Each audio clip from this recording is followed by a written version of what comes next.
Just want to welcome everyone to tonight's Arvin Lamont CSC meeting.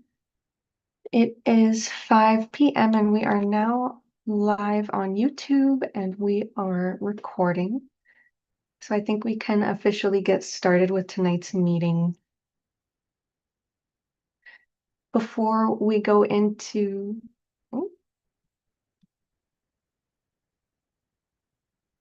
had to mute the live stream. Okay, before we go into the meeting, we will take a few moments to set up our interpretation. And so I will pass it to Diana from Lingüística to share those instructions tonight. Thank you, Liz. Buenas tardes a todos y bienvenidos a la reunión del día de hoy. Tenemos el servicio de interpretación para aquellas personas que lo requieran. La función ya está activada, así que si están conectándose desde su computadora, en la parte de abajo del menú de Zoom hay un icono que parece un mundo que dice interpretación. Pueden seleccionar ese icono y seleccionamos el idioma español y luego la opción que dice silenciar el audio original, si es que no quieren escuchar dos voces a la vez. Y si se están conectando desde una tableta o desde su dispositivo móvil, tienen que tocar su pantalla y buscar la opción de los tres puntos que dice más o more. Seleccionamos nuevamente interpretación de idiomas o language interpretation. Seleccionamos el idioma español y al final le damos a la opción que dice finalizado, terminado o listo. Si tienen dificultad para unirse a la interpretación, nos hacen saber por el chat, por favor, para poder ayudarles.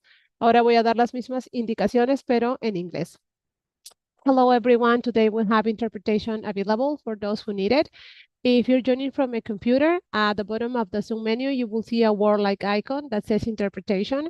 You can select that, and then you can select English. And if you're joining from a tablet or your phone, you have to tap your screen, select the three dots, then language interpretation, and again, you will select English, and at the end, the option that says finish or done. And if you have any issues joining the interpretation channel, please let us know in the chat so we can help you. Thank you. Gracias. This is Liz. Thank you, Diana, for sharing those instructions. And give me one moment as I finish setting up our interpretation.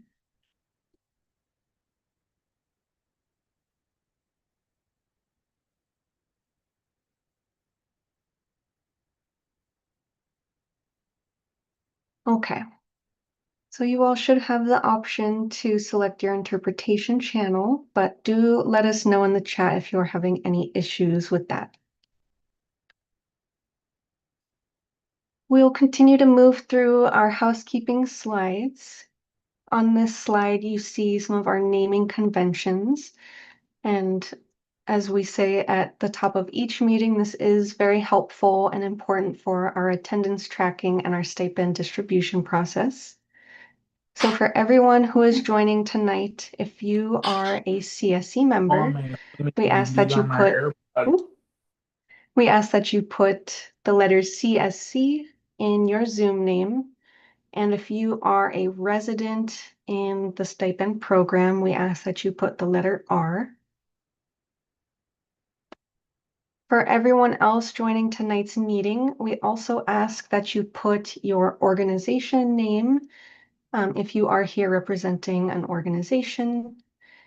If you are here as a member of the public, we ask that you put the letter P in front of your name, and this will help us call on you during our designated public comment. On this slide, we have our virtual meeting etiquette. We ask folks to stay muted unless you are speaking, and if you are calling in on the phone, you can mute and unmute by pressing *6. We also ask for folks to raise your Zoom hand if you have a question or comment throughout tonight's meeting. And again, if you are calling in on the phone, you can raise or unraise your hand by pressing *9. And then we have a reminder here for residents in the stipend program to stay on for at least 75% of tonight's meeting, which is around 90 minutes, to be eligible for the stipend. On this slide, we have our group agreements for productive discussion and respectful dialogue. Everyone here has agreed to help achieve the meeting goals by focusing on solutions, opportunities, and productive dialogue. We ask that you help us let everyone have a chance to participate by stepping up if you are on the quiet side, and then stepping back if you tend to talk more. We also ask for folks to be kind, civil, and respectful, knowing it's okay to disagree as long as we do so with respect and empathy. We also ask for folks to help us stay on point and on time by keeping your comments brief. This will allow everyone a chance to participate and share their perspective when our time is limited. Next, we all agreed to attack the problem and not the person, honoring every person's humanity and dignity. And finally, we all agreed to seek common ground. Building consensus and finding shared values will help us all achieve the best results. On this slide, you are seeing the agenda for tonight. We will start out with our usual welcome and introductions, and then we will have our action items tracker review.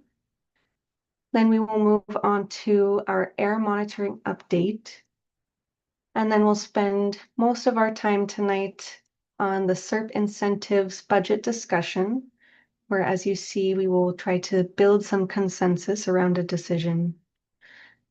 Then we will have our usual standing updates before we wrap up and have our final public comment.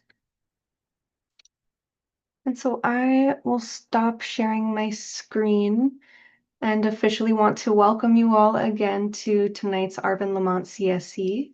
This is your 50th CSC meeting, so just want to congratulate everyone and just appreciate your continued engagement in this space. My name is Liz, and I am one of your facilitators, joined here by Amy and Laura. And I'm happy to move us on to our opening remarks by first welcoming our two co-leads, Bianca and Cesar. I'm going to take a moment to see if either of you would like to unmute and share any opening remarks at this time. Welcome everybody. I know it's very important to us to go back in all the SERP incentives and see where we could work as the community together and reach consensus. And I'm very impressed that the Air District has been doing a lot of the side work. We've been moving all along from the SERP and the SERP tracker, and I'm very happy to give new information. There's new updated information to the community. So welcome everybody, and um, we are moving along with the SERP.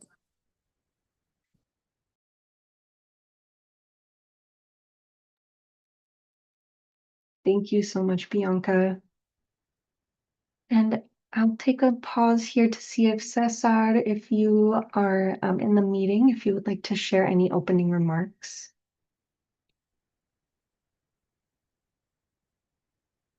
I'm not sure if he has logged in yet, so we might come back to him.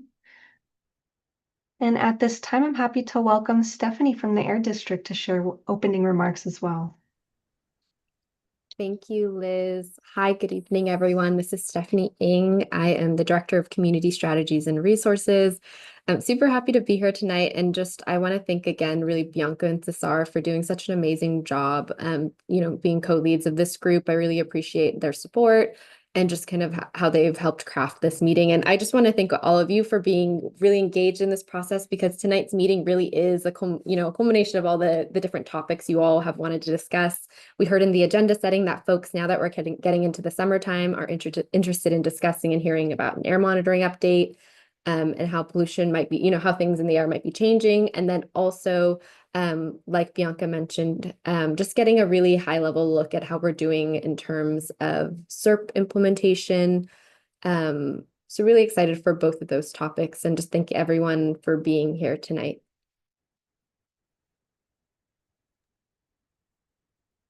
Yes, this is Liz. Thank you, Stephanie, and definitely echo what was shared by both you and Bianca. We have a very packed agenda with two very important items tonight, so I am happy to move us along to our next item, which is our action item tracker review. As most of you know, we take the time to do this at every meeting. As a part of this process, we maintain this action item tracker as a way to keep the CSC informed and engaged on any progress that is being made in implementing your SERP. And so as Nancy will review your action item tracker, please keep note of any questions that you might have for clarification, and we'll have some time to get those answered. And as always, if there is something that we can't answer tonight, we will take note of that and come back to it at a future meeting. And so with that, I'm happy to pass it to Nancy to review the action items. Thank you, Liz. This is Nancy. So happy to be here with you all. And I did go ahead and talk to many people here. And I just wanted to let you all know that I appreciate all the time that, we've spent just talking together and just getting to difficult conversations sometimes. And so, please utilize this space to ask questions. And sometimes these conversations won't be easy, but, as long as we tackle the problem and not the person, we can continue these efforts. And so I will go ahead and share my screen.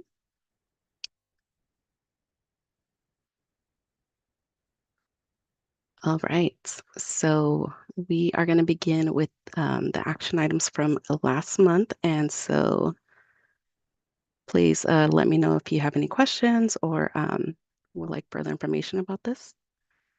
All right, so action item 49.1 is the Air District will provide CSC members with more info on truck emissions and where to report these violations.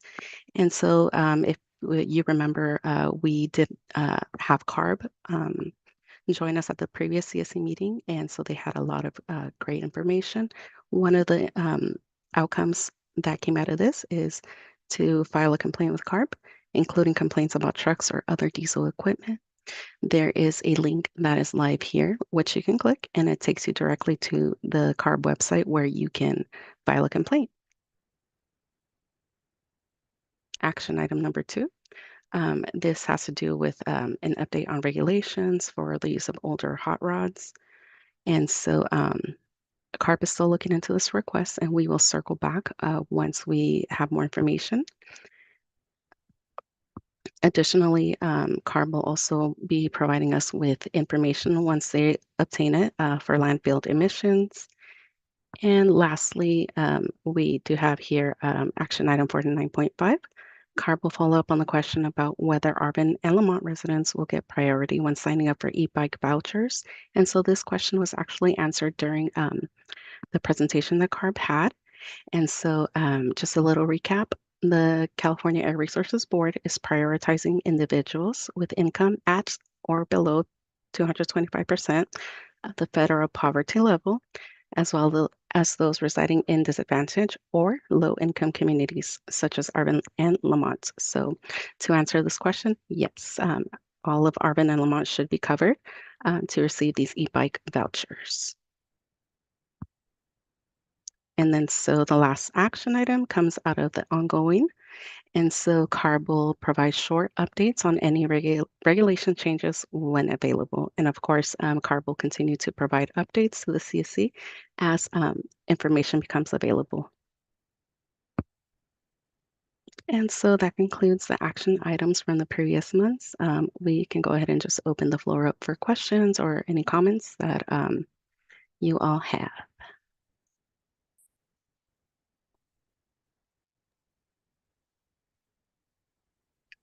Hi, I just wanted to let you know this is Michelle from CARB, and we have several action items here. Thank you for reviewing the ones we do have, and I just want to let you know I am also placing some specific answers within the chat. So if you want to take a look there, hopefully there's more information for you there.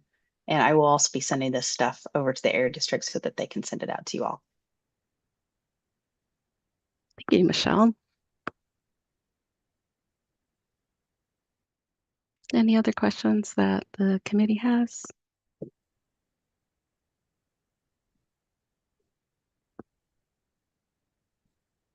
This is Liz. I'm not seeing any hands raised, and I don't see anything in the chat. So if there are no questions from the CSC, I think we can transition and wrap up our action item tracker review. Thank you, Nancy. And thank you, Michelle, for noting the comments that you left in the chat. And for those who might not be able to read the chat right at this moment, do know that the Air District will be including these in the updates that they send via email after tonight's meeting. Okay, and so at this time, I'm happy to keep moving us along in our agenda. And we will now be discussing Arvin Lamont's quarterly air monitoring update. So the Air District, as many of you know, continuously monitors the air quality from multiple sites within the Arvin Lamont boundary. And today the Air District is going to provide an informational update on the data collection thus far, including some analysis and the status of your air quality, as mentioned earlier, really to inform you all of what is going on in your community in terms of your air quality. And so as the Air District shares some of these key takeaways from the monitoring of these previous months, we do kindly ask for CSC members to hold your questions and comments until the end of the presentation, when we will have time for some discussion. So if you do have a question throughout, we do ask that you put it in the chat or write it down so you don't forget, but we will be sure to come to you at the end of the presentation. And with that, I'm happy to pass it off to Chai, who is going to start off the presentation. All right, thank you, Liz. Good evening, everybody. Good to see you all. My name is Chai Tao. I'm the program manager of air monitoring here at the Air District. And I work with Alejandro, so I'm going to kick off just a quick introduction and some preliminary information on the update, and then Alejandro will pick up on the rest after that. So, okay, we got it up. All right, so this is going to cover the first quarter of 2025. So the next one, so we'll go over the status of the air monitoring plan, and then review the air monitoring data, which Alejandro will be providing, and then we'll finish it up with questions and comments.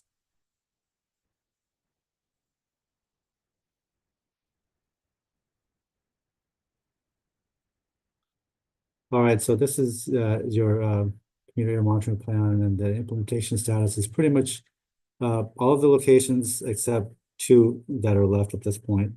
One is Alicante Elementary, and in that one, it's a matter of the locations placement for that one. The other one that we're having a little bit more difficulty is the DeGiorgio and Comanche location. If any of you have any suggestions or contacts of locations nearby in that area, we would really appreciate that. Okay, next. And so this is just a recap of the type of equipment that we have at these air monitoring stations. At the left here, you see a single PM 2.5 monitor. And then the middle one is a compact air monitoring system that has a variety of pollutants that it monitors. And then the one on the right-hand side here is the air monitoring trailer that has just a comprehensive set of equipment in there to monitor a multitude of air pollutants. Next, please. And here we have the air monitoring van. And so this is designed so that we can go to any location, deploy very quickly if you have any any location that you have any concern with, we can get the van operating over there. The one thing that we do need is that a safe place and some place with access to power, because although the van itself is it has its own power, it only lasts so maybe 6 or 7 or 8 hours, depending on how hot it gets. And so usually when we go monitor on site, we'd like to stay a little bit longer. And so ideally, if there's any location concern and we can find a place that's safe and has good power, that's where we would use this van. Next, please. And so just again, just a really quick recap, and we're continuing to conduct localized air monitoring in the community. Still looking for an acceptable location for a PM 2.5 monitor near DeGiorgio and Comanche. Continue to work with Lamont School District at El Conte on electrical infrastructure. And then, of course, the van is available to monitor pollution areas of interest. And we are also conducting lab analysis of air samples for PM 2.5 and VOC. And that is at the Arvin CST. And from here on, I'm going to pass it on to Alejandro, who is the air quality technician, that instrument technician that is in charge of looking over the air monitoring, all the air monitors at Arvin Lamont. Awesome. Thanks, Chai. Good evening, everyone. So I'm Alejandro. I'm the specialist in charge of the maintenance at the Arvin Lamont community for the air monitors. I'm going to be going over the next few slides. All right, so for this air monitoring update, we had slightly higher PM 2.5 levels than previous year's quarters. Cold, dry, and stagnant conditions in January mainly contributed to these elevated PM 2.5 levels. And of course, the air monitoring data is available online at your community portal. Next slide, please. So to kick things off, I'd kind of like to explain what causes PM 2.5 levels to be higher in the winter. So during the winter time, inversion layers are more frequent. And it's like, what are inversion layers? So let me try to explain. So typically, air temperature goes down as elevation goes up. The higher you go, the colder it usually is. However, a temperature inversion layer is the opposite. It's when the air above has a higher temperature than the air below. The warm air above the colder air acts as sort of a lid, and that's what's called an inversion layer. So this inversion layer prevents air and pollution from lifting away from the ground. So pollution becomes trapped and it builds up, causing higher PM 2.5 concentrations at the ground level where people and monitors are at. Inversion layers are more frequent and prominent during the winter time. That's why we typically get higher PM 2.5 levels during winter times. Next slide, please. So now to the data side of things. This is a PM 2.5 quarterly average comparison. We compared quarter one, so January through March of this year with previous year's quarter one. On the left-hand side, on the y-axis, are the PM 2.5 concentrations. On the x-axis are the monitoring sites. The bars are color-coded, representing this year and past year's quarter one as far back as 2023. As you can see, this year's quarter one, depicted in orange, was slightly higher than previous year's quarters all across each community. This slight increase was due to cold, stagnant, foggy weather that caused PM 2.5 to linger in the entire Central Valley. We saw similar results in a nearby regulatory monitor located in Bakersfield, as shown by the striped orange bar on the right-hand side. And just to note that the health-based annual standard, the dashed line you see within the graph of 9 micrograms, is an annual standard, not quarterly. It's there to show what we're aiming for the entire year. Even during the winter quarter, it was below at several sites. In the winter months, we generally see the highest PM values. Next slide, please. So this graph shows monthly PM 2.5 averages for quarter one. As you can see, January being the coldest month, along with stagnation, low wind movement, it shows higher PM2.5 values than both February and March. Once the weather cleared out and we didn't have the fog forming in the valley, all of the sites within the community cleared up significantly. Next slide. So this chart shows daily PM2.5 average values, so daily. On the left-hand side is the PM2.5 concentration. On the bottom of the graph are the dates for this data. Remember, this is just quarter one. Each data point here represents a daily PM2.5 average. For comparison, we've also included a gray shadow area showing last year's, so 2024, quarter one, daily PM2.5 maximum values. The multicolored background in the graph represents the different RAAN levels or RAN levels. That's real-time air advisory network levels to help show the different air quality levels. On the bottom is a legend that indicates what each color represents. For example, green is good, yellow is moderate, and so forth. A majority of days we saw good and moderate levels for quarter one. The largest peaks you see here are within January and are due to the cold, dry, and stagnant weather conditions. Also, at the 35 microgram level is the 24-hour federal standard. PM values for quarter one remain below the 24-hour federal standard within the community. Next slide.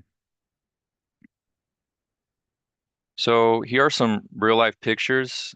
We presented this slide in the past just to highlight what occurs in the valley when we have stagnant weather conditions. On the left, we have an image from NASA showing the widespread fog from December of last year that continued throughout January. And on the top right is a picture of the inversion layer showing a blue sky above brown haze. So these are just some examples. Next slide. Another pollutant we wanted to talk about was ozone. So why is ozone important? It's important because prolonged exposure to elevated levels of ground level ozone, it can cause long-term health issues such as reduced lung function, lung inflammation, and increased susceptibility to respiratory infections. That's why it's important. Ozone is the primary pollutant during the summer. It's formed when sunlight and heat, they react with nitrogen oxide gases and volatile organic compounds. And these gases and compounds are primarily produced by cars, trucks, trains, and other petroleum-based transportation. The more smog and heat, the more ozone you will have. Next slide.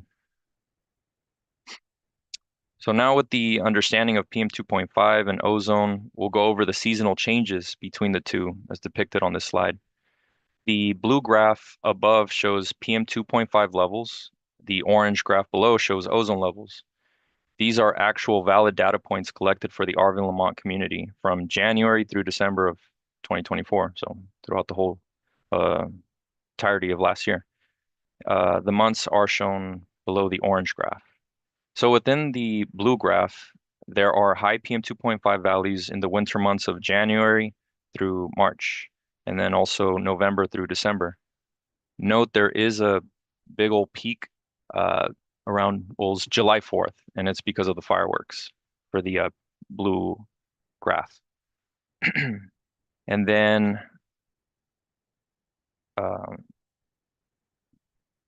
where was I? Sorry. So within the blue graph, there was a July 4th peak due to fireworks, and the orange graph shows high ozone levels between May and October during the hottest months of the year. So generally, PM2.5 is higher in the winter, and ozone is higher in the summer.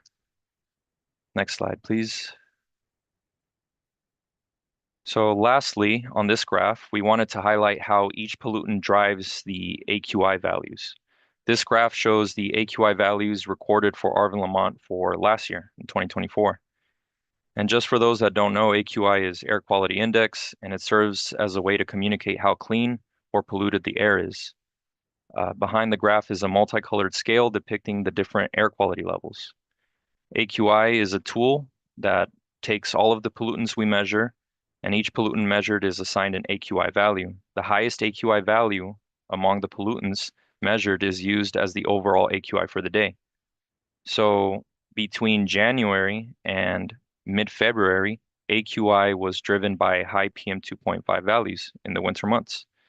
March through mid-September, once it got warmer, AQI was driven by high ozone values. And then again in October through December, AQI was driven by high PM2.5 values in the colder months.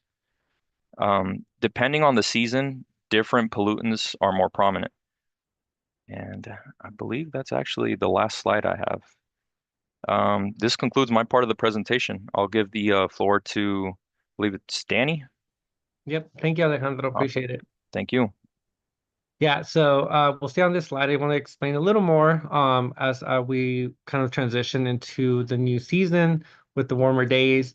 With all this data that our AQA and compliance departments collect, we want to make sure that we are publicizing this and sharing it with the public accordingly. And so with this information, the district developed something that we refer to as ROAR guidelines, which basically determined the level of activity that we want to make sure that the public is informed as to how they should be conducting themselves outdoors based on those health quality recommendations. And so, as we know, air quality does worsen as the summer temperatures increase. So does ozone levels increase as well. So obviously this can pose health risk, especially for those children or older adults and individuals with respiratory conditions. So it's important to monitor air quality during this time and adjust or limit activities when pollution levels are too high, ensuring that public health is protected. Next slide.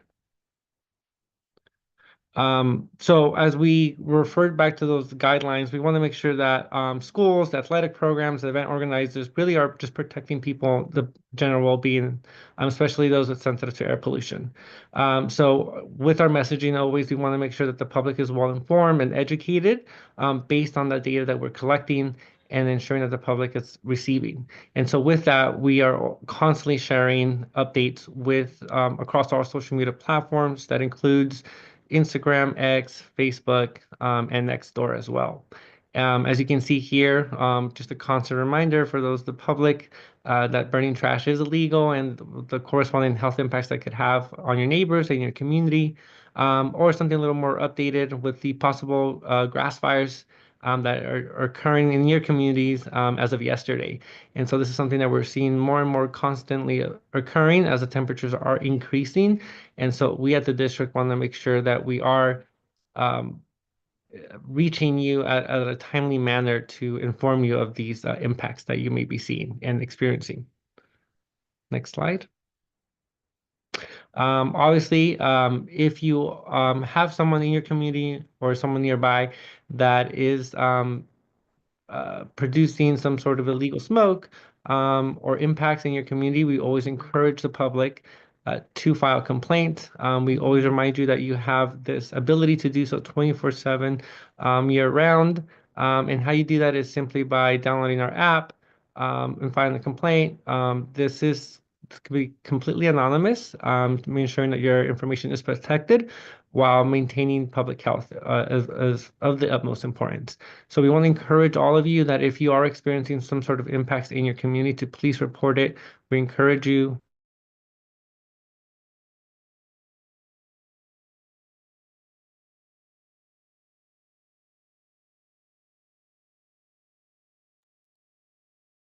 This is Liz. I'm not sure. Did Danny freeze for others? Okay, Yes. it looks This okay. is Stephanie. I actually think Danny was so close to finishing, so this is perfect timing. I can help wrap us up in that. Oh, Danny, are you back? Sorry, it looks like. Oh no. This is Stephanie. I think we lost Danny, so I'm gonna wrap us up really quickly, and then I actually think we're pretty much to the end. Danny was just finalizing and just letting everyone know that, of course, I know we talk about it almost every single meeting. It's really important that you all are the eyes in the community. So as you all are seeing concerns, please be sure to report them to us so that we can follow up and ensure that if there are issues, that we are out there talking to those parties, issuing violations if we need to.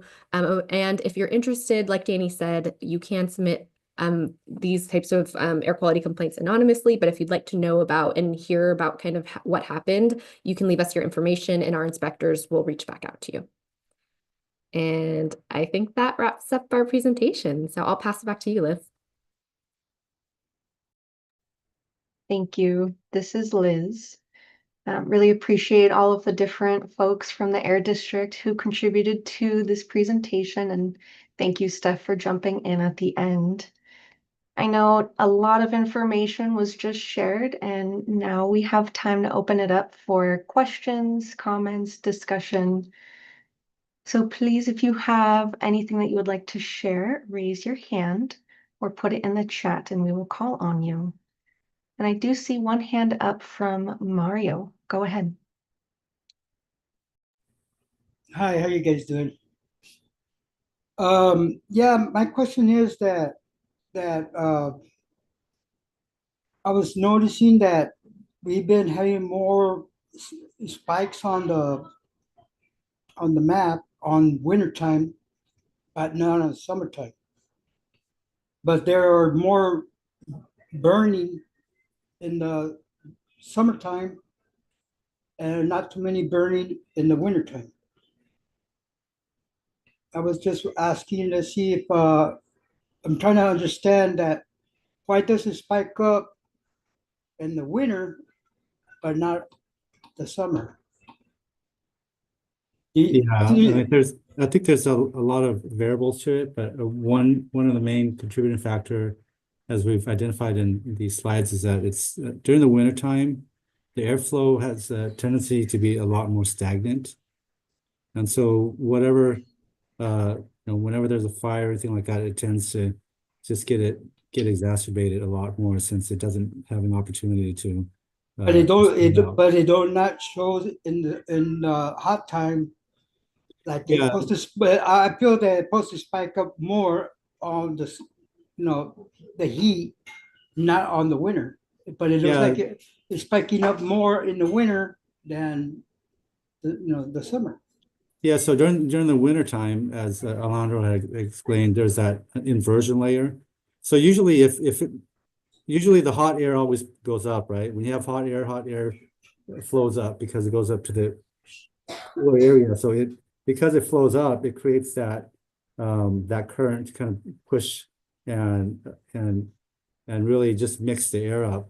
And that happens more often in the summertime, whereas in the wintertime, that's why we always come back to wintertime. We say, well, one of the big issues is that it's stagnation, where instead of having the hot air move up, you have hot air at the top and cold air at the bottom.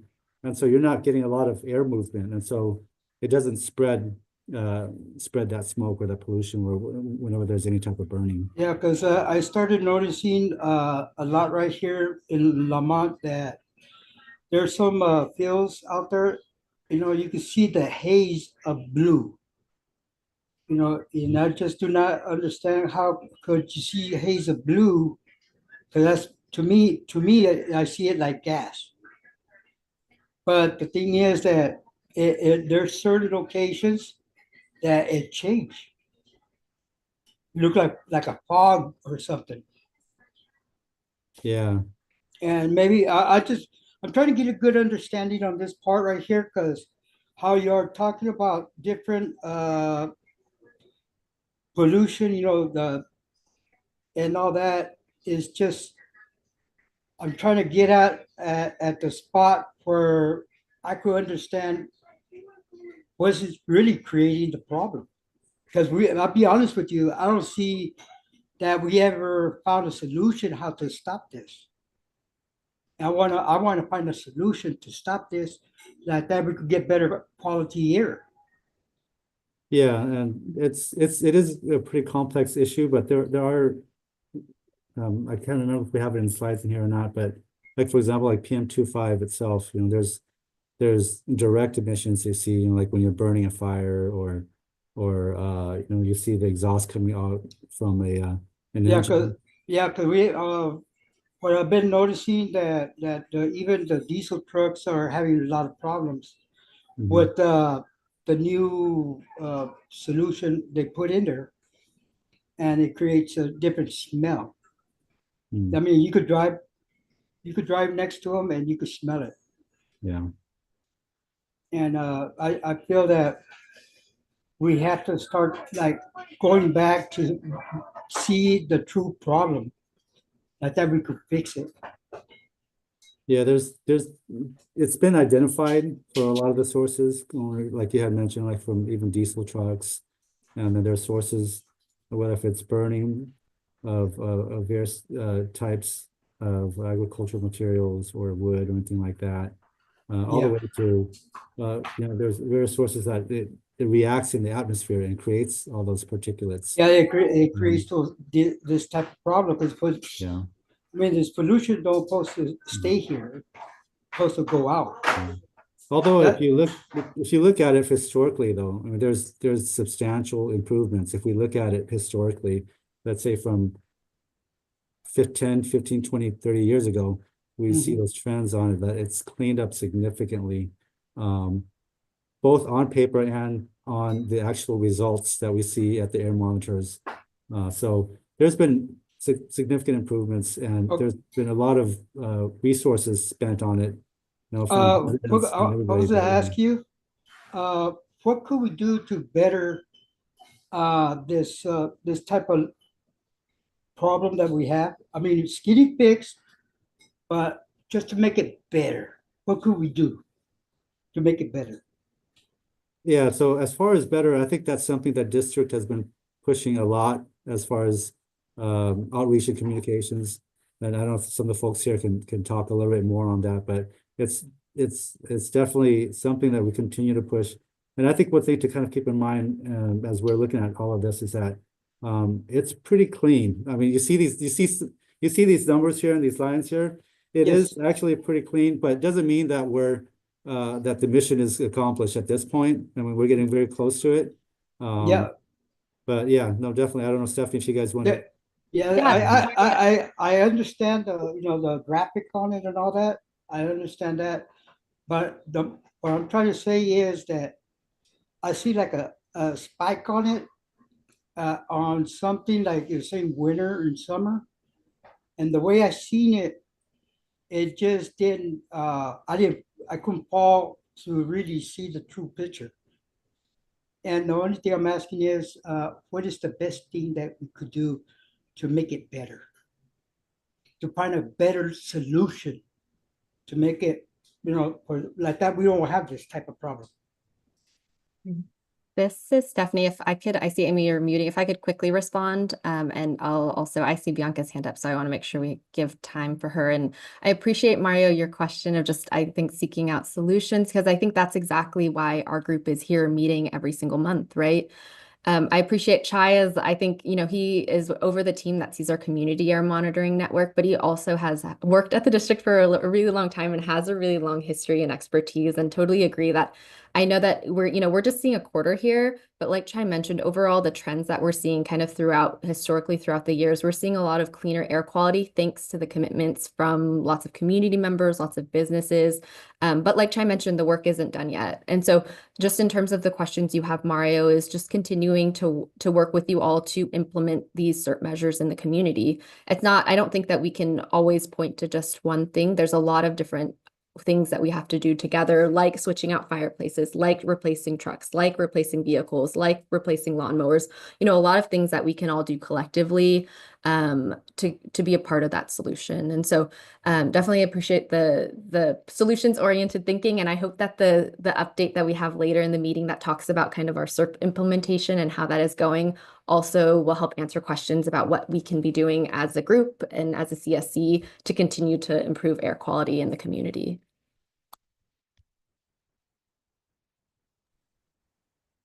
Thank you. Thanks, Mario. Thank you, Mario. That was a great question, and it's a good reminder that this is very complicated, and that's why it takes so much time and so much work from everybody in this room to talk about all the different kinds of solutions that are going to have to be involved to address all of these different air quality concerns. So you're raising a very important issue. And I do see Bianca, your hand is up, so please go ahead. Well, I want to give kudos to the Air District because I signed up for the RAN and I have the app on my phone. And I've noticed a tendency when there's spikes, community members do get alerts, and it's very crucial when you have children or a family that have respiratory problems so they can limit their time outside. But one of the questions, I missed this piece or not, um, does it also include the PM 2.5 in the reporting when there's spikes? It would be nice to know at least. If not, if so, thank you. If not, is there something that the air district is going to do to provide that information when there's spikes on the PM 2.5?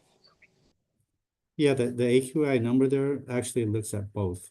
And so that's why in the slide here, we say AQI driven by PM2.5, or more in the summertime, we say AQI is driven by ozone. So it takes the higher the two values, and it that's what drives that particular number. So wintertime, that means you're seeing it's PM2.5 when you get the higher AQI numbers. And then if it's the summertime, it's really when it's spiking or getting high values, it's because of ozone. I also wanted to inform the CSCs that the Arvin district does have sign up. So when there's high elevations, they tried not to limit the outdoors for our children. So thank you that the Air District has done the outreach to the schools to prevent these type of exposures. So I've seen the difference between like the schools actually working with the students to limit their access outside when there's high spikes of ozone or PM 2.5.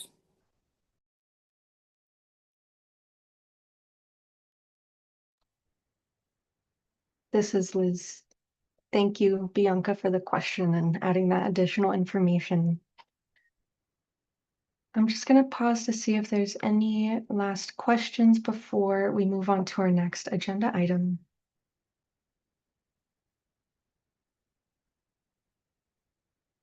Okay, I am not seeing anything, so I think we can close out our air monitoring update and say thank you again to the Air District team who put all of that information together for this group.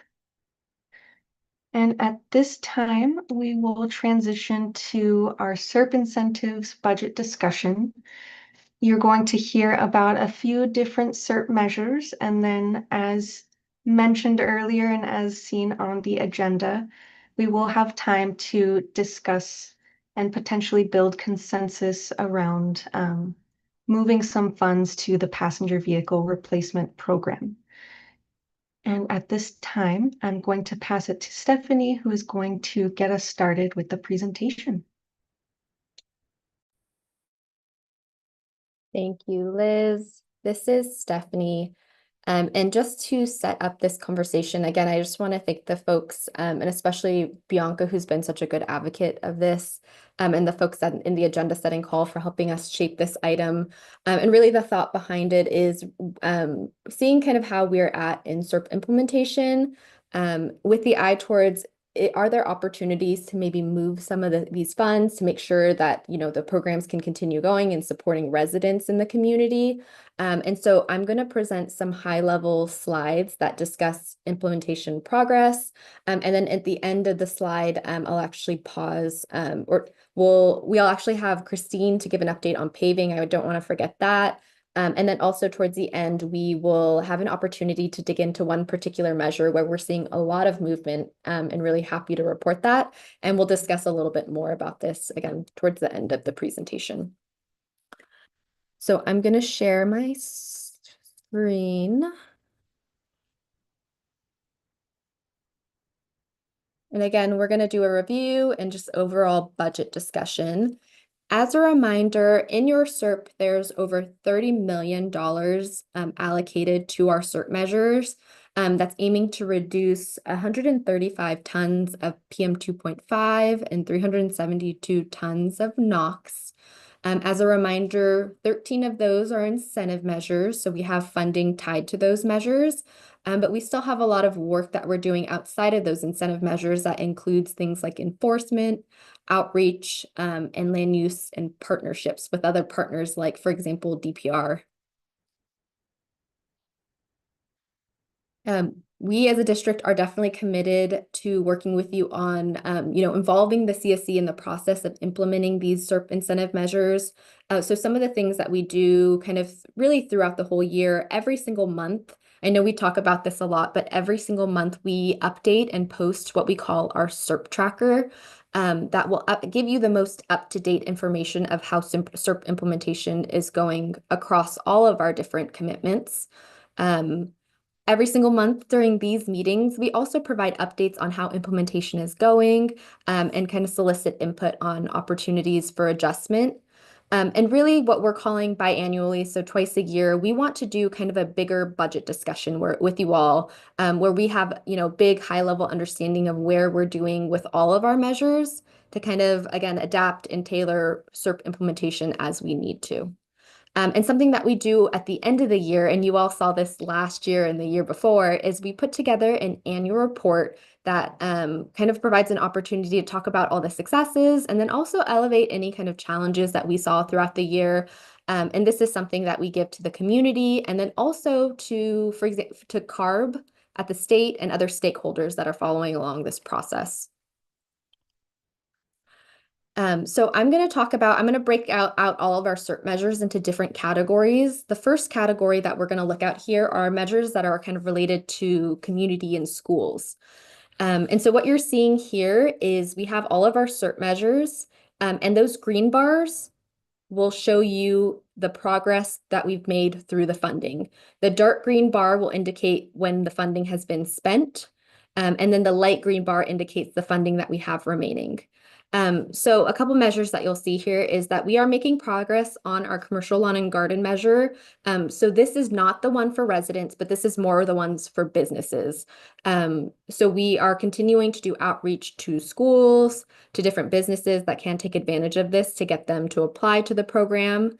Two measures that I know are really important that we've been working on over the past few months, specifically vegetative barriers, but also our urban greening measure. Those are things that we are continuing to work with you all in a subcommittee. We are also, we have our school bus replacement measure. A couple of months ago, we gave an update that we have several bus applications through a school district in Lamont that we are still working with the school to process those applications. And then we also have in the SERP around 12 million allocated to road improvement, sidewalk, and bike paths. And I know that the committee has done a lot of really good and hard work to make two different sets of projects happen with Kern County and the city of Arvin. And at this time, I'm actually going to pause and pass over to Christine and Sam because I know at the agenda setting, there were a couple folks that were interested in hearing how the progress was going with the city of Arvin. So I'm going to stop sharing my screen and pass over to Christine and Sam. Thank you. Hi, everybody. Good to see you again. So some of you may have seen some of the folks out on the street doing things like surveying and measuring. We're very active in moving this AB 617 group of projects forward. But since I'm not an engineer, I thought it would be great to bring in Sam and ask him to give you any specific comments or questions that you might have so that he's here for you to give you an update. So with that, I'm going to turn it over to Sam, our city engineer. Thank you. Good afternoon. Currently with the project, as Christine mentioned, you probably have seen the surveyors. They've been out on Comanche for several weeks now. They've moved over to A Street. They've been working on that one, I think, for about a week. We're hoping to have the survey work there done by Tuesday, and then they'll move over to Derby Street. And so currently what we've been focusing on is getting all of our right-of-way, all of our research, and the preliminary kind of design stuff figured out. I met out there not too long ago with the materials engineer and showed him what I wanted done and directed him, and he should be out there hopefully early next week coring and doing some drilling for the materials testing so I can work on the design there. And that is currently where we're at, is getting all the information into the office now so my design engineers can start work on that. I have 3 different engineers that are going to be assigned to it. One each taking one of the roads and dealing with that. And so currently we're pushing through. I'm hoping once I get all of the preliminary stuff in and all the field data in, we're going to push and try to get each road designed and ready to go in about 4 to 6 weeks. So that's the current situation, and I'd be happy to come back again and provide you an update at the next meeting.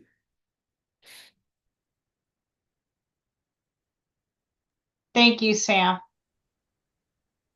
And thank you all for your patience, because as we're out there in the field and what they're doing, what he means by coring is they're actually going out to the existing sidewalks and roads and taking samples. So we need to make sure the material can be rehabilitated, and we're also trying to save money where we can. So determining the consistency of the road products that are in existence right now is really helpful in terms of, maintaining the budget and getting all that information so it goes directly into design. So we're in the early stages, but we do anticipate having these plans put together pretty quickly here, and that's the goal, to get it out and get it into construction. So thank you for your patience. Yes. This is Stephanie. I just want to thank Sam and Christine for working so diligently on this. My experience with paving projects is they take a very, very long time. And I just think, even to me, 4 to 6 weeks sounds like to be able to continue moving on with the project sounds really awesome. So just thank you for your work on it. And thank you for continuing to give updates to the CSC. I do think we were going to hold most questions to the end, but I do, in the interest, I'm not sure, Sam, if you're planning on staying for the whole meeting, and we might want to let you go after this update. So I just want to pause and see if anyone has any specific questions for Christine and Sam about the City of Arvin's paving projects.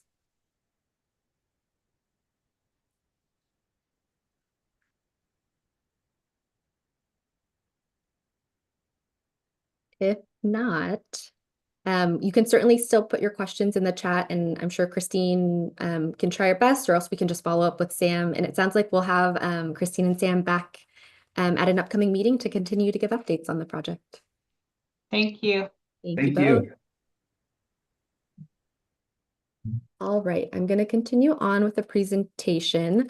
And I'm going to stop at 2 CERT measures that I know are of really high priority to CSC members, which are kind of our tree type projects. The first being vegetative barriers, which we have in the CERP allocated $500,000.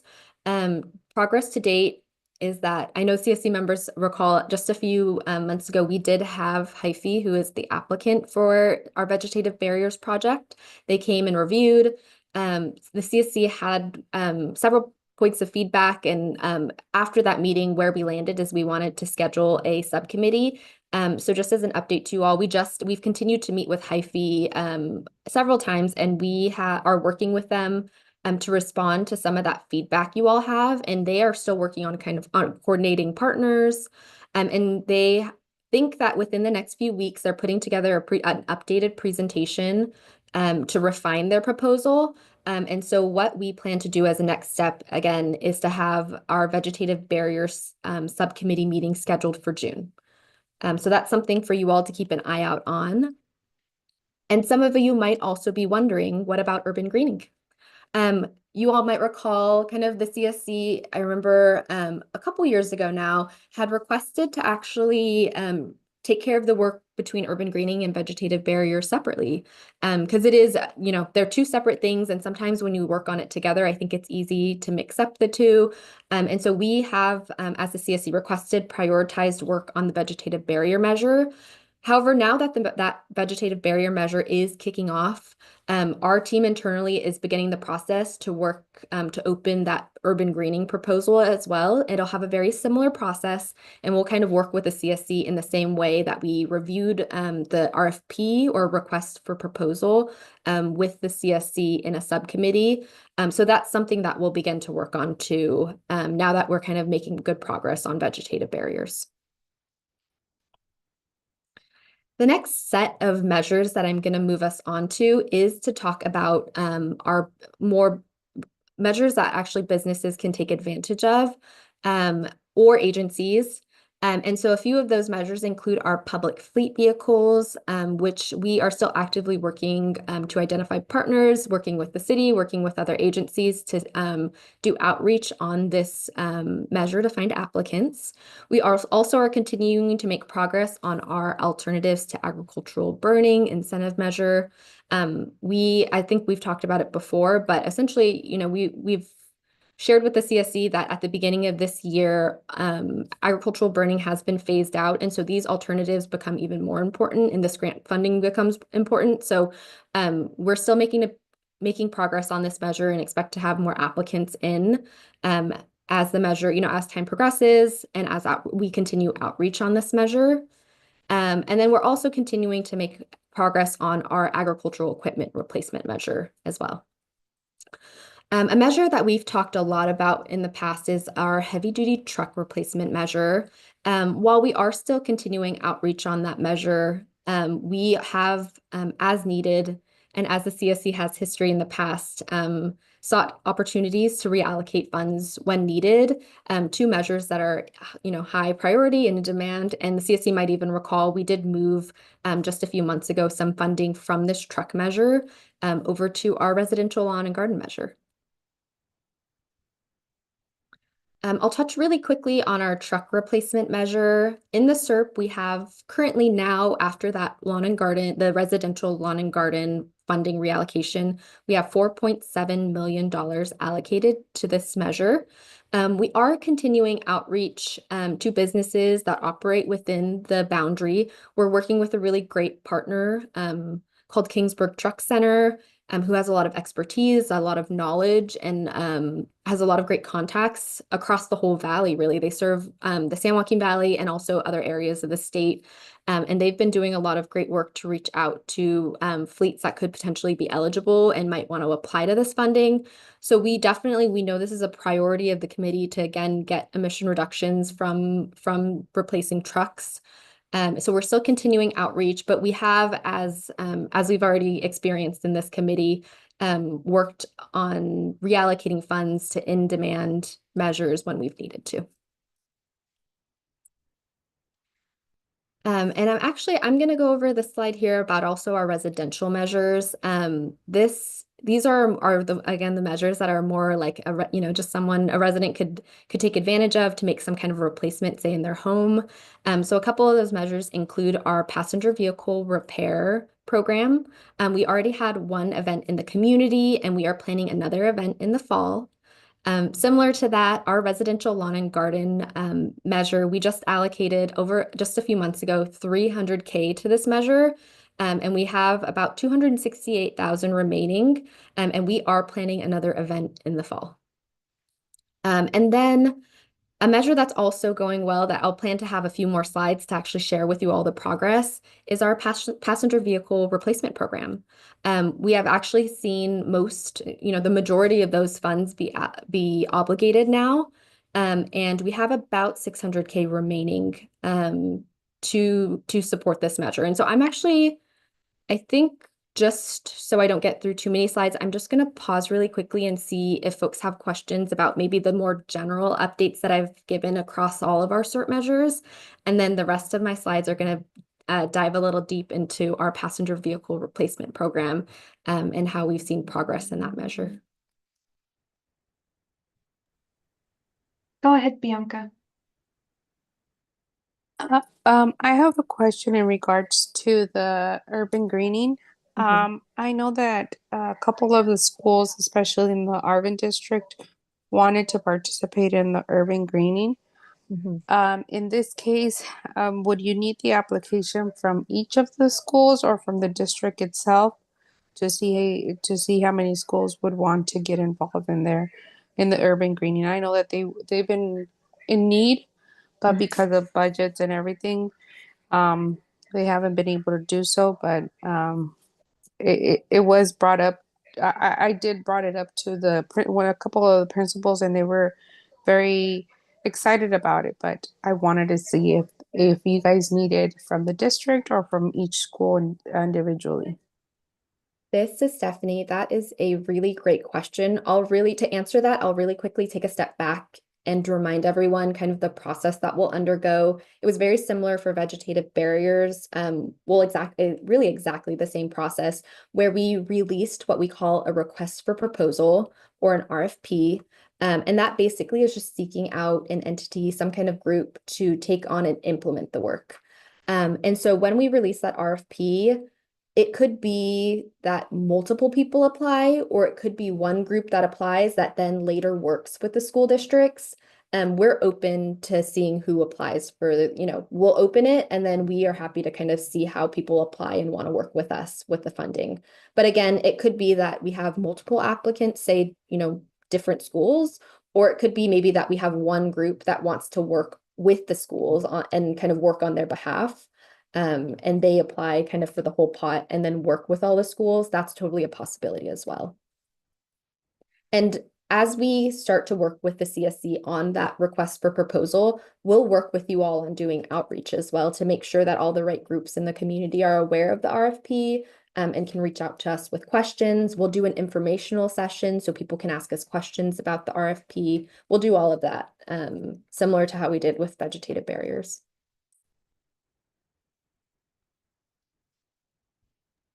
Go ahead, Tim.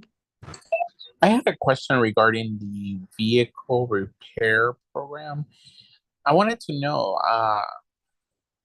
is there a limit on how much each resident would get, or is it like a maximum, or is it like qualified repairs or just non-qualified repairs? Like, would it just repair the vehicle so it can pass mod certification, or basically that's my question.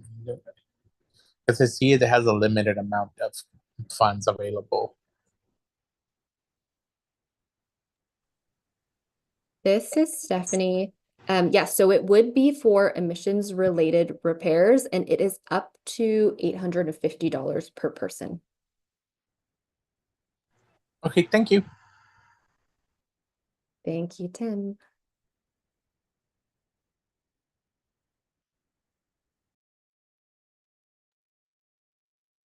This is Liz. Just want to see if there are any other questions for Stephanie or the Air District about all of those SERP incentive measures that you've heard about, and except for the passenger vehicle replacement measure, which we're about to get to. And Tim, I see your hand is still up. Did you have another question? Okay. I'm not seeing anything, so, oh, yeah, go ahead, Mario. Yeah, I want to know that program of that smog. You say it's like $800 to have that check for your smog. This is Stephanie. It's up to $850 for vehicle for emissions related repairs for a vehicle. Okay, because I got a 2006 Odyssey, but they stole my converter out of it. And I took it to go have it checked, and they told me it would be like $2,000 just to put on my converter. And I don't know what is the state standard of the smog here, because we got the imitation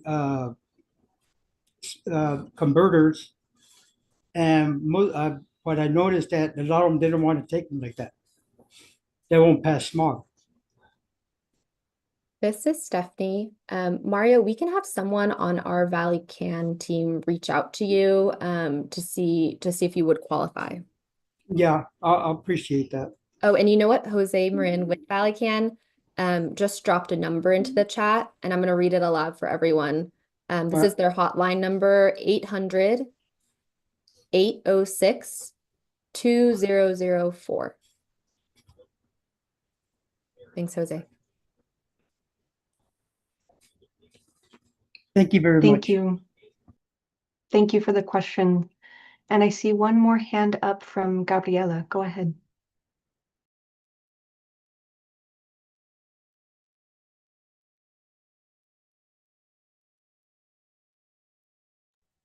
You're still muted, but I can see you.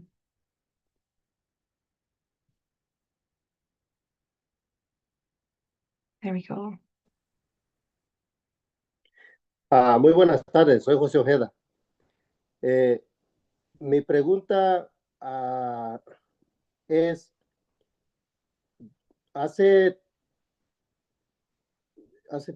como unos 3 meses se abrió el programa para el smog aquí en la ciudad de Arvin y para si podía uno calificar. Entonces yo fui y bueno, califiqué para $850 y otros compañeros también fueron. Entonces, en la plática que tuvimos con mis compañeros de que les dieron, que aplicaron para los $850, tuvimos una plática diciendo y qué bueno que tomaron este tema. Si alguien del programa, como por ejemplo el que administra el programa de ustedes, tiene contacto o lleva un proceso con los talleres que pusieron ahí en el papelito, porque yo no soy mecánico, pero a veces que a mis carritos pues les hago sus cosillas ahí, sus reparaciones, y hay veces que las partes no son muy caras. Entonces yo llevé un carro que le cambiaron a 3 sensores, y por esos 3 sensores con todo y el smog check me cobraron $1,374. Los ¿cómo dije? Los sensores no costaban más de $70 cada uno. Entonces, yo no sé, ¿verdad? Tal vez porque es por medio de que es el programa, no sé si alteren los precios o no sé, ¿verdad? Porque, bueno, a mí se me hizo demasiado dinero para pagar, o sea, aparte de lo que ustedes me ayudaron, fueron 850, yo pagué el resto, que fueron pagué como 374 cash. Entonces el resto lo cubrieron. Entonces se me hace muchísimo dinero para lo que le hicieron al carro. Otros compañeros le cobraron 1,600, otros 1,700, o sea que ningún carro, el costo fue menos o a lo que valía lo que dieron ustedes. Entonces, mi pregunta era si ustedes no tienen el control de que ellos les manden a ustedes la factura y chequen que en verdad cobraron lo justo.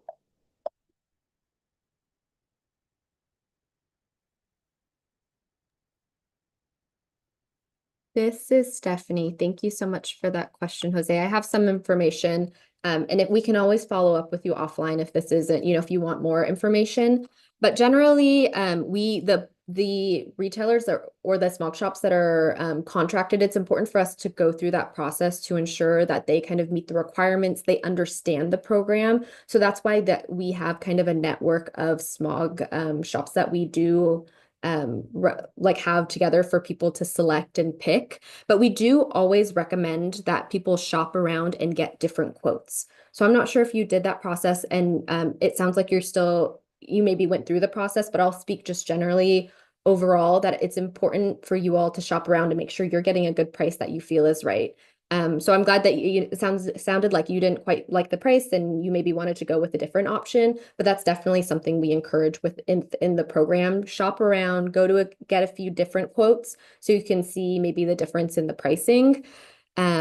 But we don't necessarily, as an agency, we don't have control over the pricing, though, of what they charge. I will say if there's any concerns or questions that you have also about, a certain smog shop, you can send that information to our team and our team can follow up on that as well.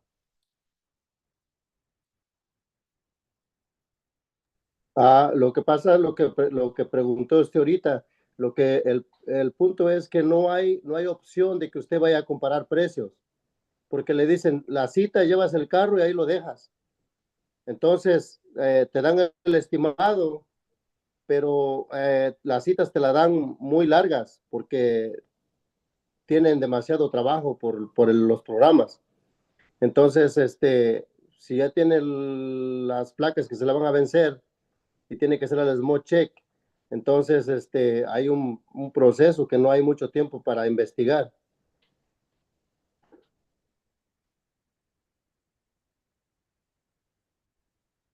Yeah, thanks. And I'm actually, I know I see Jose with Valley Can responding in the chat, so I'm going to actually pass to Jose to see if there's anything else, Jose, you want to add here. Voy a hacer el intento de contestar en español, ya que yo hablo español. ¿Cuál es su nombre, señor?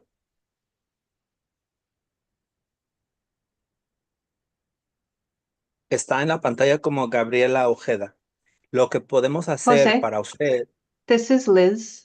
I'm sorry to interrupt. Can you select the Spanish channel? That way they can hear you. Oh, well, if he's getting a translating device, I'll just say it in English. How's that?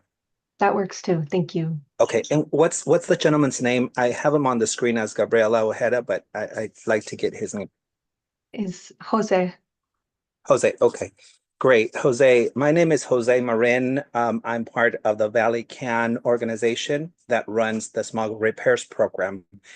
And if you'd like to put your name and phone number on a private message on the chat, I can look in our system and go through the details of all of the repairs that were done to your vehicle and share those with you in detail, as well as with the rest of this group.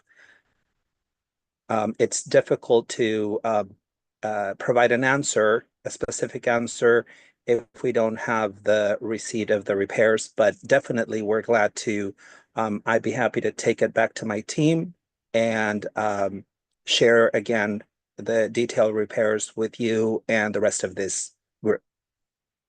Thank you. Thank you, Jose. Appreciate you following up, and thank you, Jose Ojeda, for your question.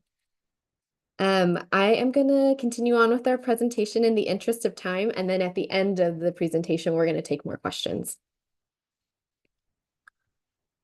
So I'm going to transition us a little bit to, I'm going to transition us over to one of our other programs, also vehicle related, but our passenger vehicle replace program. Like I mentioned in the slide previous to this, the program has been open for just under a year now.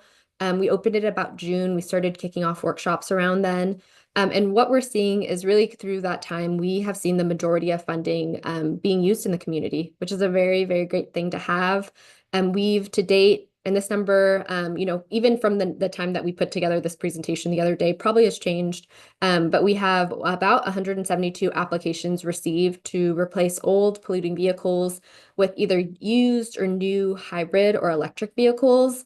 And 97 residents so far have fully completed the transaction. So what that means is folks will, look into the program, they'll submit an application. After that, they'll receive, once they're approved, they'll go through and they have the opportunity to shop. They can do research, they can go to the dealership.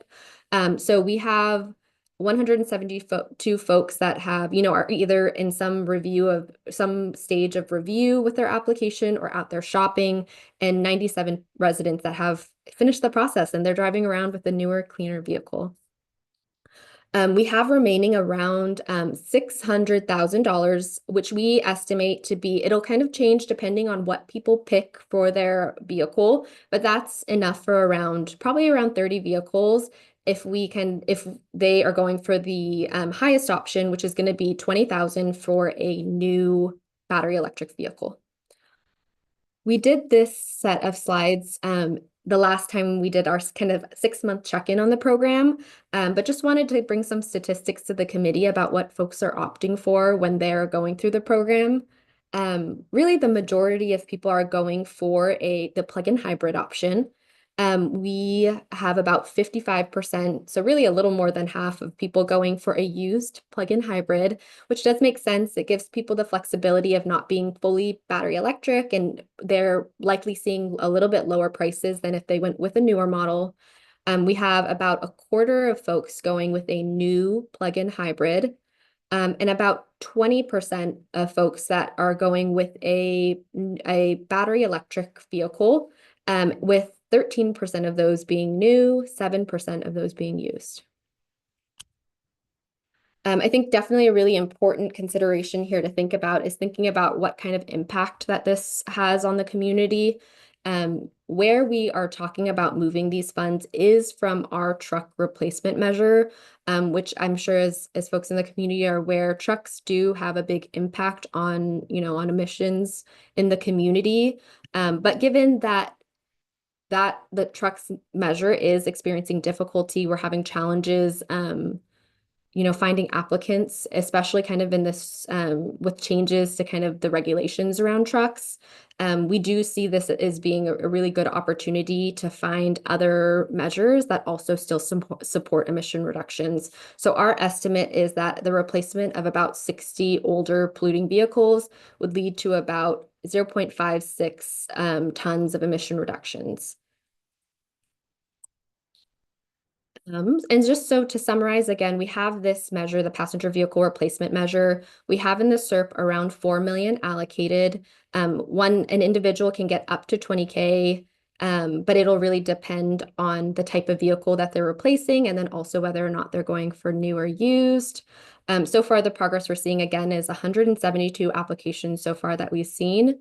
And what we are wanting to recommend to the CSC is to shift $1 million from our heavy duty truck measure to support additional vehicle replacements.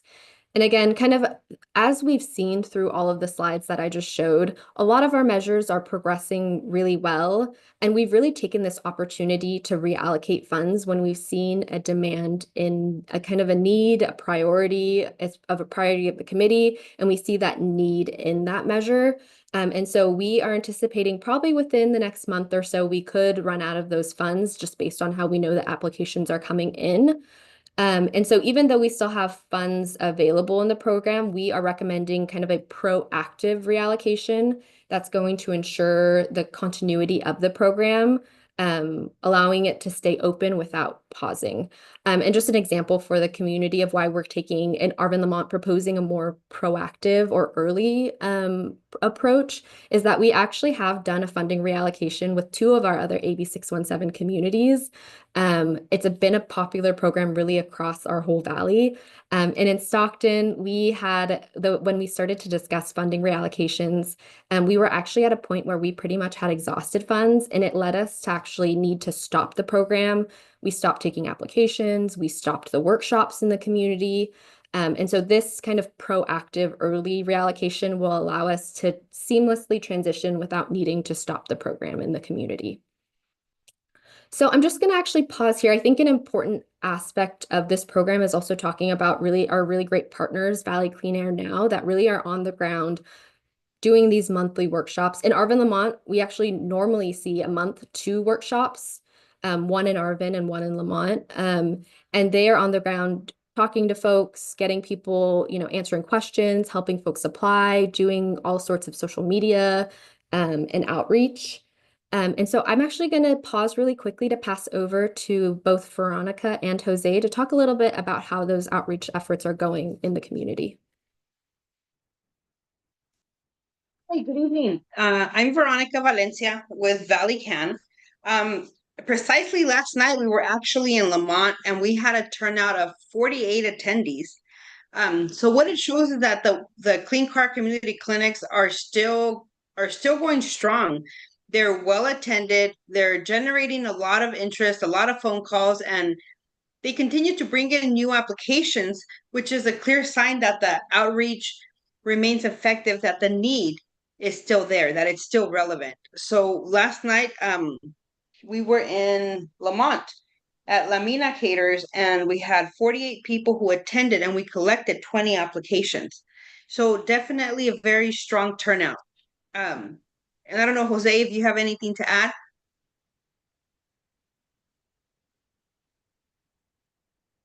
Yeah, thank you, Vero. Just in general for the group here, all of the efforts that we do to draw people to participate in this program really pay off. All of our partners, our longstanding partners, even before we started these measures, are very responded. They understand the need of the community. They also understand that this group is doing what it needs to bring these benefits to the community. Of course, the mayor of the city of Arvin is heavily involved in and supports our events. She comes out, supervises our work.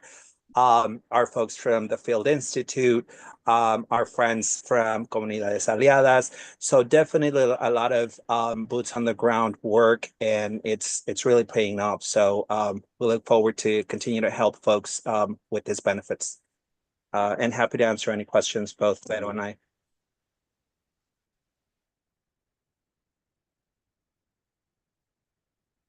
Thank you both. This is Stephanie again. I have actually just one other slide that I'm going to share, folks, and then I'm going to pass it back to Harder and Company to take any questions, or I definitely hear any feedback that the CSC has about this. I know this is a familiar slide to you all. We've done this once before, but we do, like I just mentioned, have an opportunity to reallocate funds based on kind of a need that we're seeing in the SERP. We have 4.7 million available in heavy duty trucks. And what we're proposing is to add $1 million to the passenger vehicle replacement measure that will support an additional 50 residents. And if folks are supportive of that, then that would just mean that you're indicating yes to us. And if you're not ready to move funding at this time, maybe you need a little more information, you have some questions, that'll mean that the passenger vehicle replacement program, they'll take as many applications as they can. And we obviously can come back to the committee if there are more questions or more information that's needed about this.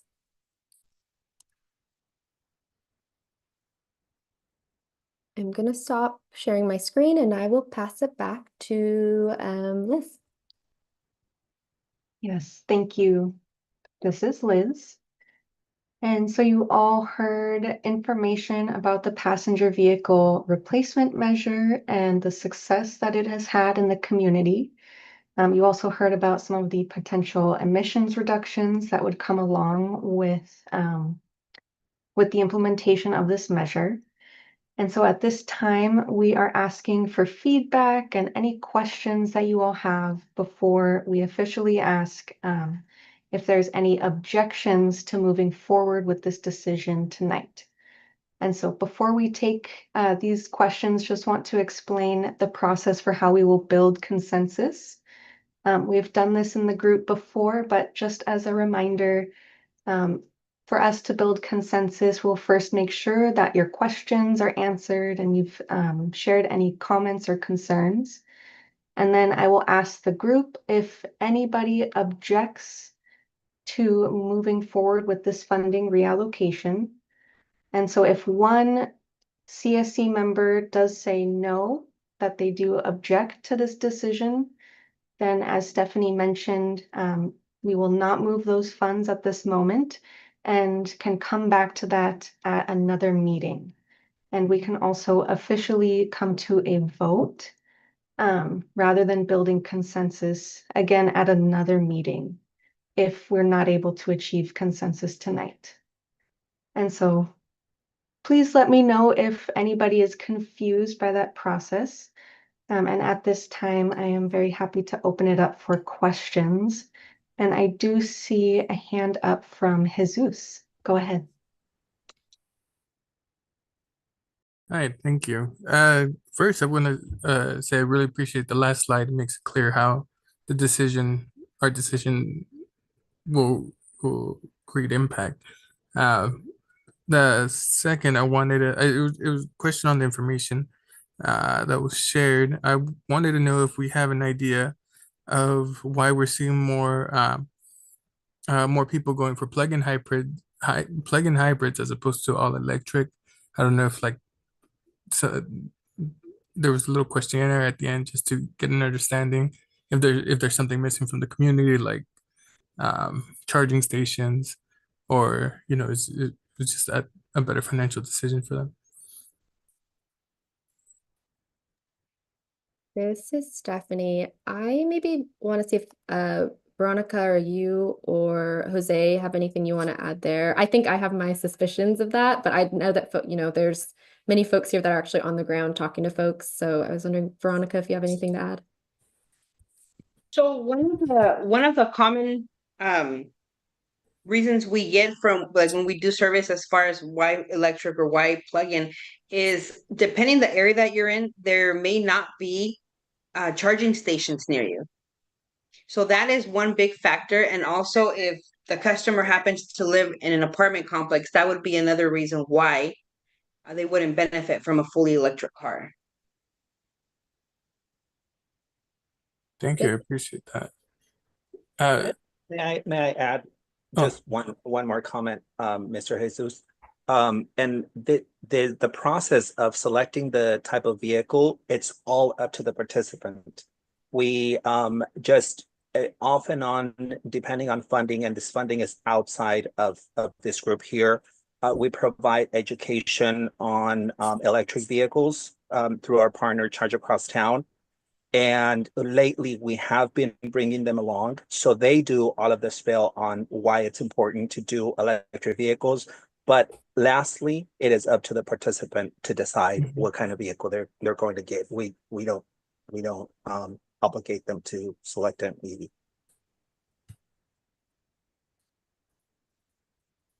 Thank you.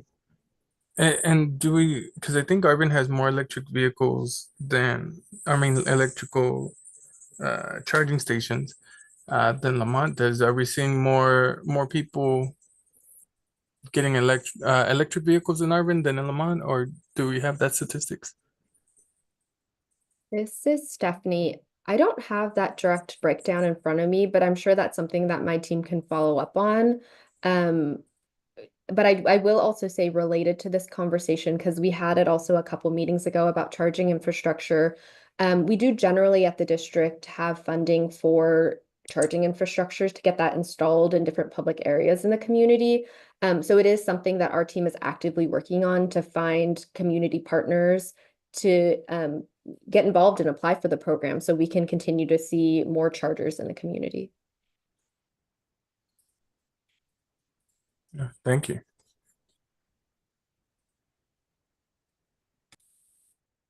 Yes, this is Akio Bastion.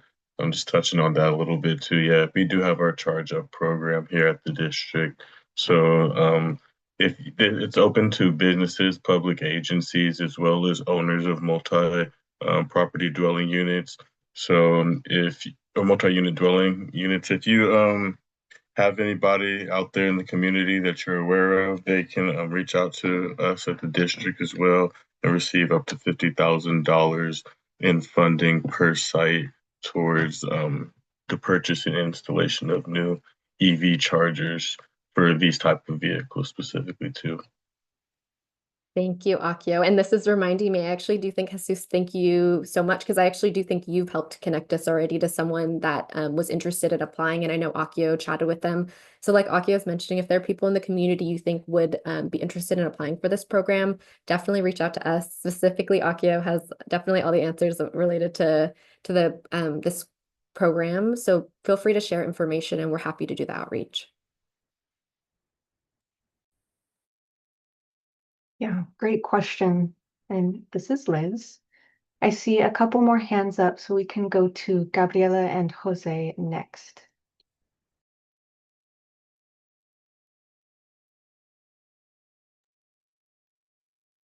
Sí, buenas tardes. Voy a hacer mi comentario con respecto a lo que ustedes se están preguntando, por qué las personas están optando por agarrar un carro enchufable y no un carro completamente eléctrico. Nosotros aplicamos para el programa y nos estuvimos en ese debate en cuál era la mejor opción y me parece, nosotros escogimos el completamente eléctrico, pero realmente fue porque había un programa de que íbamos a pagar cero financiamiento. Esa fue una de las opciones, pero sí la pensamos mucho para hacerlo porque el obstáculo número uno es la carga y el tiempo que tarda para cargar el carro. Esa es una de las cosas. Otra de que los viajes largos no los, no tienen una batería que aguante, por decir, ir hasta San Francisco, a Sacramento en una sola carga. Hay que parar y cuando el carro se descarga, dura mucho tiempo para cargar. Otra de las cosas, hay que comprar accesorios para poder usar los cargadores del Tesla y que son los que cargan un poco más rápido, pero parece que esas son las cosas por las que las personas no están escogiendo el carro eléctrico, porque no es lo mismo parar y en 5 minutos o 20 minutos echas tu gasolina si está muy larga la línea, a esperar a que el carro se cargue. Eso, bueno, nosotros eso fue lo que nos hizo pensarlo pues mucho para ver para si podíamos agarrar el carro completamente eléctrico y más adelante ya que nos entreguen el carro, porque todavía no lo tenemos, yo les puedo comentar mi experiencia de qué tan lejos puedo llegar con el carro sin que se le acabe la batería. Y también en Arvin no hay unas cargas que carguen el carro más rápido. Sí hay. ¿Sí hay? Sí ¿A hay, dónde están? en la ciudad. Okay. ¿Son de la carga rápida? Sí. Ah, ok. Hay dos, uno de carga baja y uno de carga alta. Ah, ok. Dile. Mi esposo me dice que aquí en Arvin hay cargadores que me parece que son Hay dos dos. estaciones. Dos estaciones. Oh, Una de carga rápida y la otra es de carga despacio. ok. Ese era mi comentario.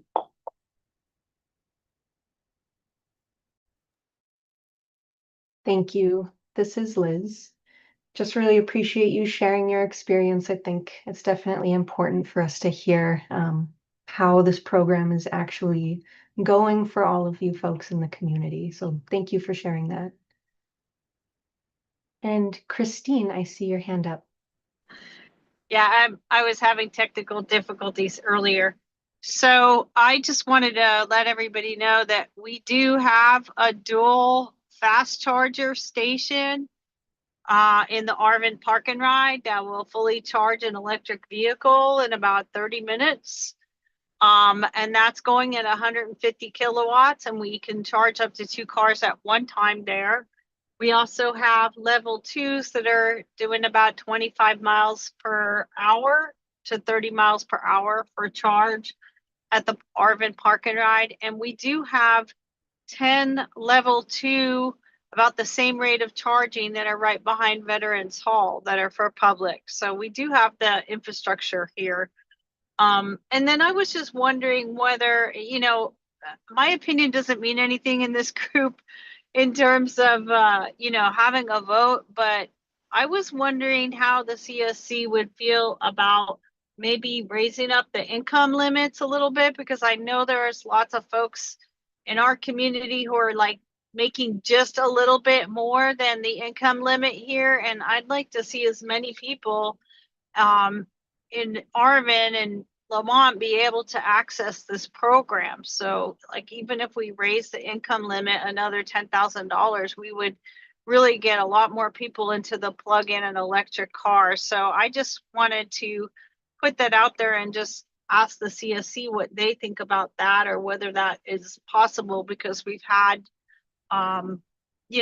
applicants to the regular program, but now it is slowing down, and I'd love to see lots of folks in this program. Thank you.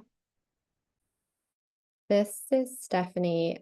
I quickly wanted to respond to that in terms of kind of how the program is running overall. And this is something that we've shared kind of with the CSC, I think every time that we've given really the update regarding kind of the guidelines and the requirements is overall the way that we have set up the guidelines and the requirements in terms of like the model year of the vehicle or the income requirements.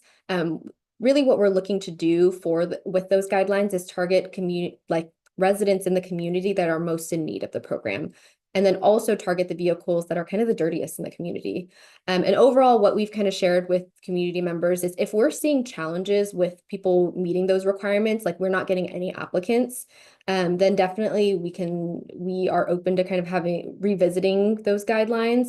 But overall, as we've kind of shared in our update, and also as Veronica has shared with her real experience of holding those clinics in the community, with being able to kind of support really, folks that really need the financial support, and with that model year of targeting really our oldest vehicles, we're still seeing a lot of participation in the program. So at this point, we're not looking to make any changes to those guidelines for the fact that we want to, again, make sure that we're targeting the folks that are most financially in need, and so that we're getting the dirtiest and oldest cars off the road. Again, if we see challenges with this, we'll definitely be sure to continue to bring updates to the CSC to share like, hey, maybe no one is participating at this point, and we can kind of, see and engage from then. But overall, what we're seeing is a lot of participation in the program still. And so we want to, again, make sure to target community members that need this program the most.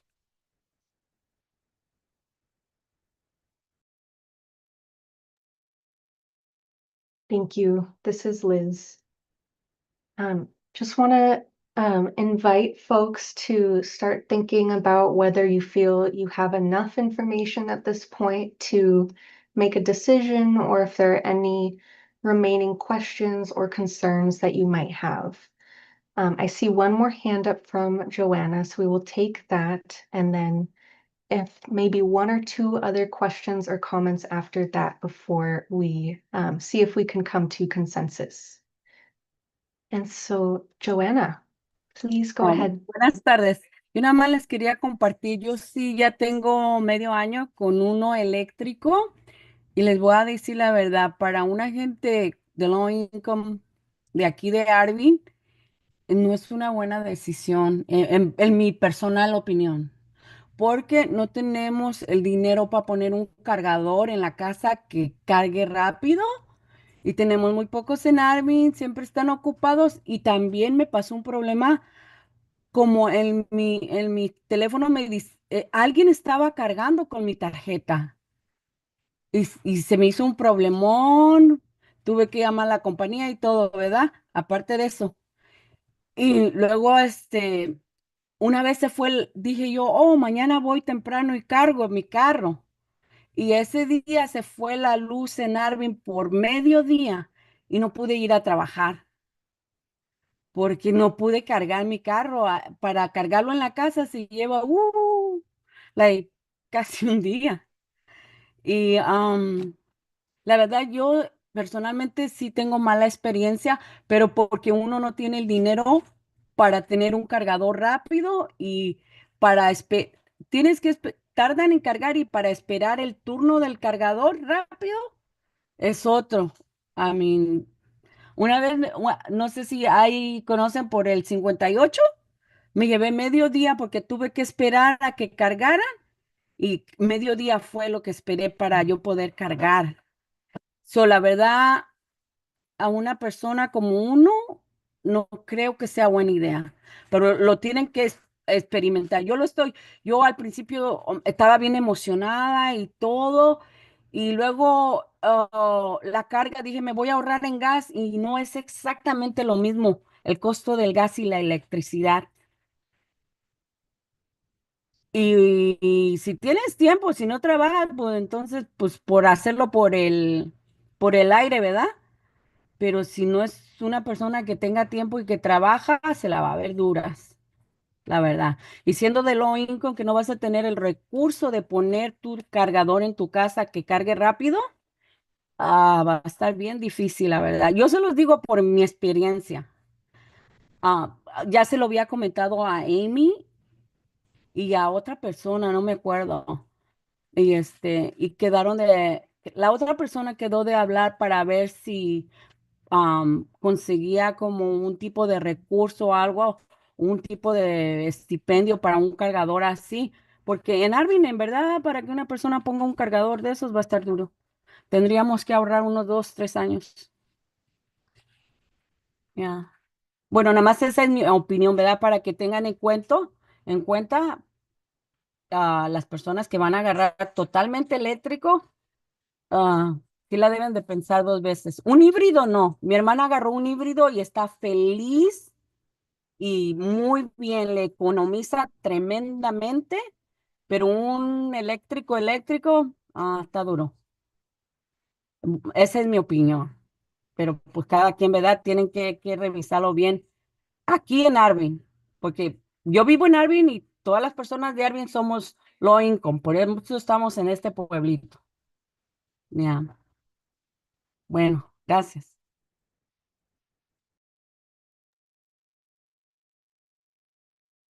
This is Stephanie. Well, I just want to thank you for sharing your experience because I think everyone, like Liz is saying, has a different experience with this. So thank you for sharing your experiences with your electric vehicle. I also do want to make sure I'll have someone on my team follow up though. So you do have resources about funding opportunities if you were looking into getting a charger in your home. Even if it's not, the right time for you right now, I just want to make sure you have those resources so you can make that decision. So I'll have someone on our team follow up with you about that.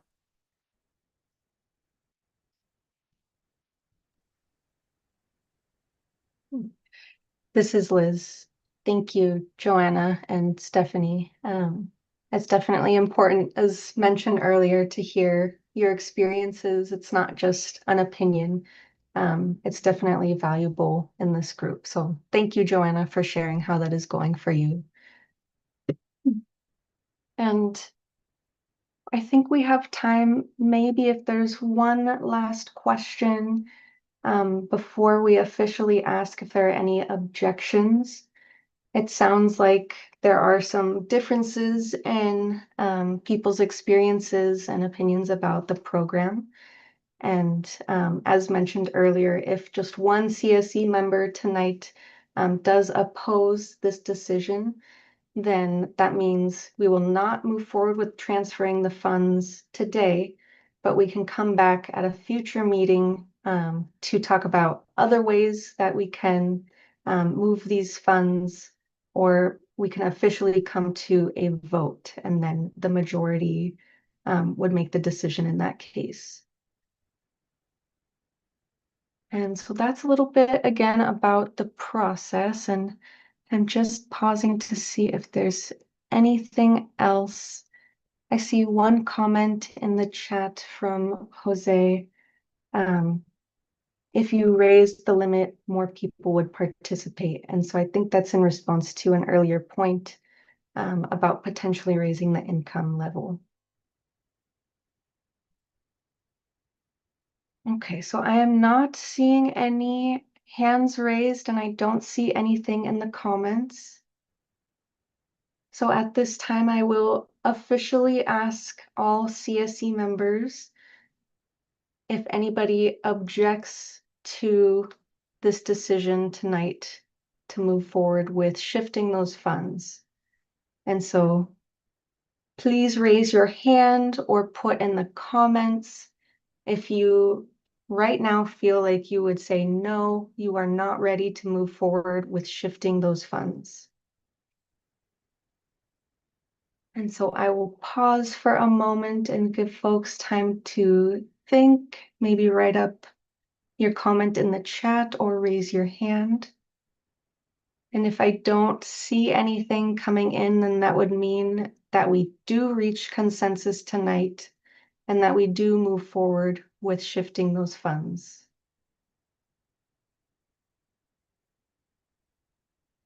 So I will just give it another moment. And I see one hand up from Mario. Do you oppose this decision? Feel free to unmute. Yeah. Right now, I feel that I have to get a better understanding where this money's going towards what program. And I would like to hear the community of Lamont, what they think, to have a real good, man, I hate this. I don't like to be like this, but Mario, it sounds like you're saying you need more information, maybe about how folks in Lamont are experiencing the measure. yes. Okay. Yeah. Ooh, sorry, it's a little sunny right here. I would love to see it in a different manner, but I have to Yeah. make sure I'm doing the right thing. Yeah, we hear you. And so the ask that we are posing to the group is if you feel ready to make this decision or not. And so I think I'm hearing from Mario that you do not feel ready to move forward. And I see Jesus Perez, go ahead. Hi, Jesus Perez, Lamont resident. I feel ready to make a decision, and I would be in favor of that. So not opposed to it. I just need a little bit more people to answer me like Mr. Pettis did, and we'll go forward. Yeah, I just need a little bit more people. Really, I need to know if the people are ready. Yeah. Thank you, Mario. This is Amy. So it sounds like we need more information from Mario is requesting that as a CSC member.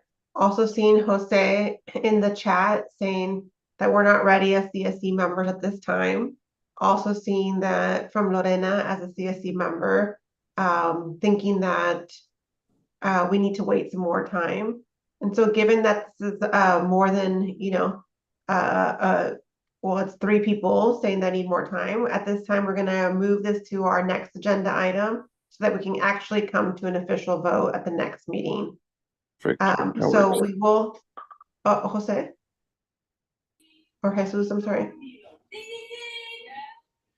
Yeah, no, I said perfect, that works. But was there any time restriction or time sensitivity as to a benefit of voting on this tonight as opposed to waiting to get more information for the next meeting? Well, there's always time sensitivity, but in addition to that, per your charter, the request has always been to first attempt to arrive at consensus, and if not, come back with an official vote. So that we're following the process that you all recommended that we implement. So today really is about seeking consensus, and today we don't have consensus. So we will go to a vote at the next time. At this time, I'm gonna let, sorry. The definition of consensus, it would be what now in this group? 51% or more. Is there a way of taking a poll, just to kind of, if there is some time sensitivity, so we can Let me pass it to Stephanie from the Air District to see what that time sensitivity is. Thank you. Thanks, Jesus. I can share, overall, like I mentioned it during the slides, we probably it's hard for us to say because it will depend on how many applicants we get from the program. But once we take a conservative approach and we won't overspend into the funding. So once we have enough applications for our current funding, what that means is we shut down the program and we don't accept any more applications and we'll stop the workshops. So that kind of is the time sensitivity around it. If we reach that before the next meeting, the program will, we won't hold any more workshops until the CSC, has made a decision. We won't take any more applications. And we haven't approached that yet. Again, we're taking a little bit of a proactive approach, but it's hard for us to know exactly when the rest of that funding is going to be spent. So that's why we were kind of approaching this today. I also want to take a moment because actually I think Mario asked a question of what we're making a decision on. So I just want to make sure we're all on the same page about the decision of what decision point we have before us tonight, which is reallocating funds from our heavy duty truck replacement measure and moving $1 million over to support our passenger vehicle replacement measure. So that would be the measure that we have to help folks in the community residents replace their 2006 older, polluting vehicle with a newer, cleaner plug-in hybrid or electric vehicle. So again, a yes would mean supporting additional residents to go through the program. And then a no would mean we would, if it's the case that we run out of funding, then we'd stop the program in the community. Something I would love to hear more about, because I think that this will help us kind of shape what information we bring, is I'd love to hear more for those folks that aren't ready. Is it because what information are you looking for, or do you just want more time to consider it and maybe talk to some other CSC members? I'm trying to get a sense of that, because if there's anything that you all would like to see from us, we're happy to prepare that. But I think I just kind of heard generally that folks want to wait. And so I just want to know if there's anything we can bring to help make the decision more clear to you, or if it's simply that you would like more time to think about it. So really quick, if we take a proactive approach and we move over that $1 million today, or we have consensus to get that moving, we would essentially be able to safeguard that $1 million into that program and prevent it from being essentially stopped, right? Is that what I'm hearing? This is Stephanie. That's generally the approach. It's hard to say, again, like I said, when the rest of the funding is going to get spent in the community. It really depends on who applies to it. But we were proposing a proactive approach to ensure that there's, if it is the case we run out of funding, that we are allowing for there to be a seamless transition and not needing to pause the program. Awesome, thank you. And the other thing that I think would help those that aren't ready to make a decision or weren't ready, because I think people are starting to get a little bit more familiar with this now, with what this means, is that if we move it today, right, to be proactive, and tomorrow, right, figuratively speaking, we want to move it back somewhere else, we can take that vote as well, correct? This is Stephanie. I mean, I don't see why not, but I'd want to make sure that we were making intentional decisions about where I think I get your point, Jesus, but I want to make sure that we're also intentionally moving funding where it makes sense. Yes, perfect. Thank you so much. Mm-hmm.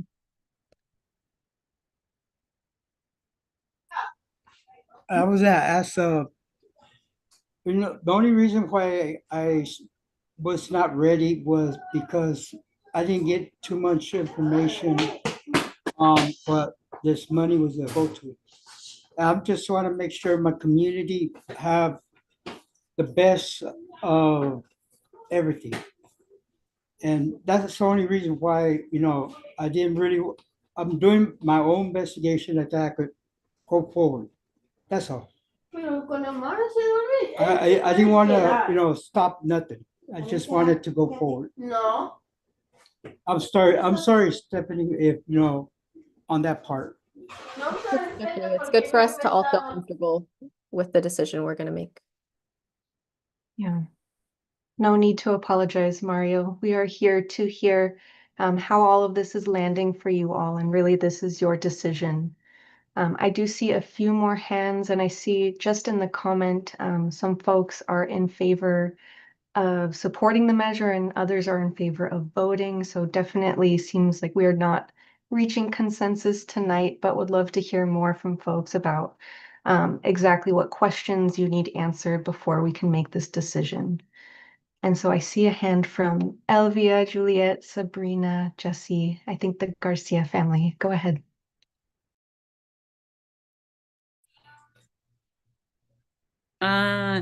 Nosotros estamos de acuerdo, Jessy, nosotros estamos de acuerdo a que sí se haga, que se pasen los fondos al programa. Somos 4, nosotros sí.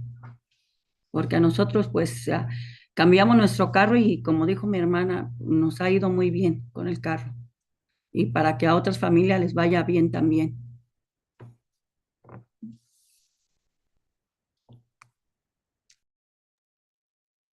Thank you for sharing your opinion and your perspective on whether to move those funds. And I'm seeing more comments coming in the chat. And we can go to Bianca next. I also agree in voting. I think it's a great program. I've been to a couple of them and I've seen a lot of community's interest in this program, especially because we're trying to fix our air quality, and part of it is to take these emissions cars that are emitting so many air contaminants in our air and replacing it for something cleaner. So I personally do agree in reallocating funding. We're not reallocating all the funding from the truck replacement as Stephanie mentioned. It's just part of it. So there's still funding out there so we could reallocate if needed to other programs. I think it's a very beneficial program, especially because as many of the CSEs have mentioned, have used it and are part of the program. So they're being used. So it's something that it's a positive outcome from the community, not something negative that will impact.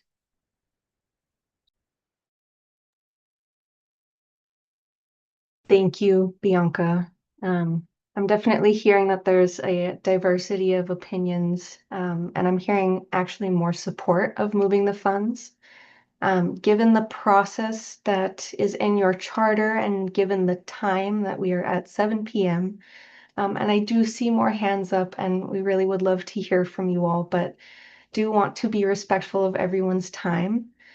So it sounds like we have not reached consensus, even though we are hearing definitely a lot of people in favor of moving the funds. So while we did not reach a decision tonight, we will come back to this at the next CSC meeting. And we still do want to hear from all of you who have your hands raised and any other folks who have questions or comments. This is not your last chance to share those before the next CSC meeting. And I will share my screen quickly as I transition us to wrapping up the meeting. And I just want to share some of our next meeting dates, which will be, give me 1 second as I share my screen.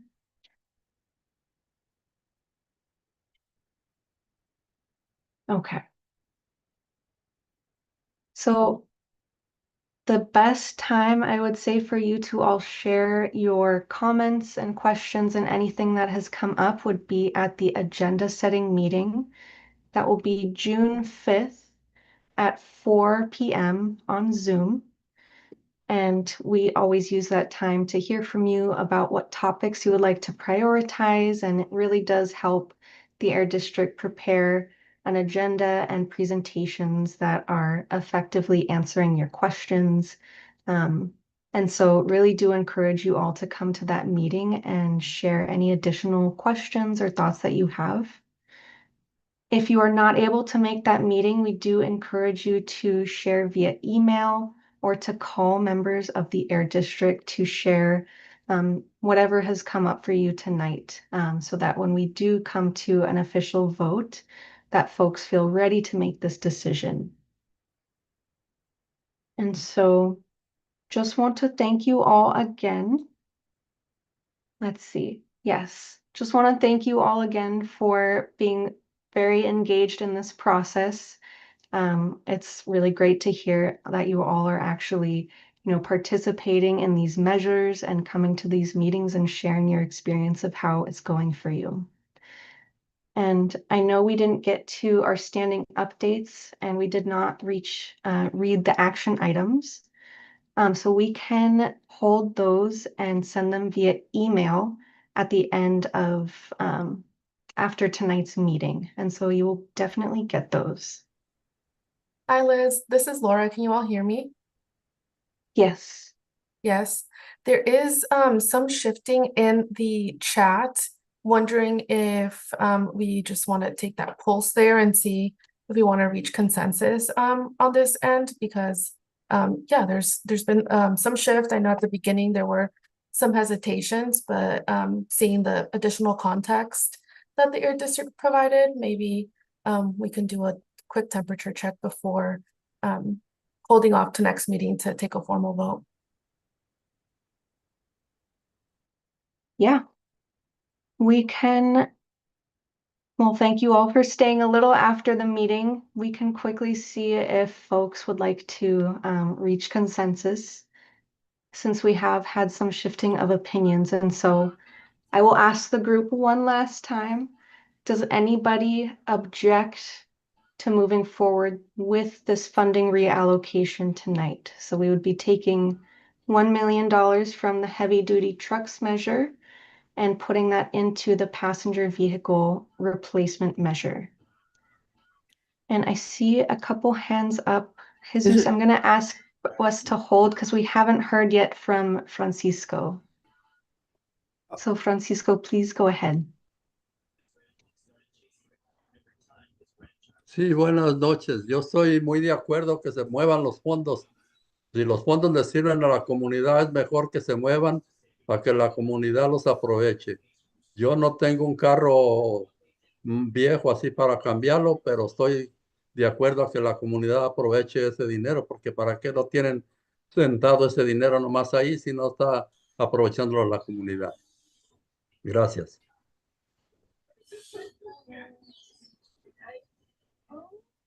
Thank you. So it sounds like you are agreeing to move forward with the funding reallocation.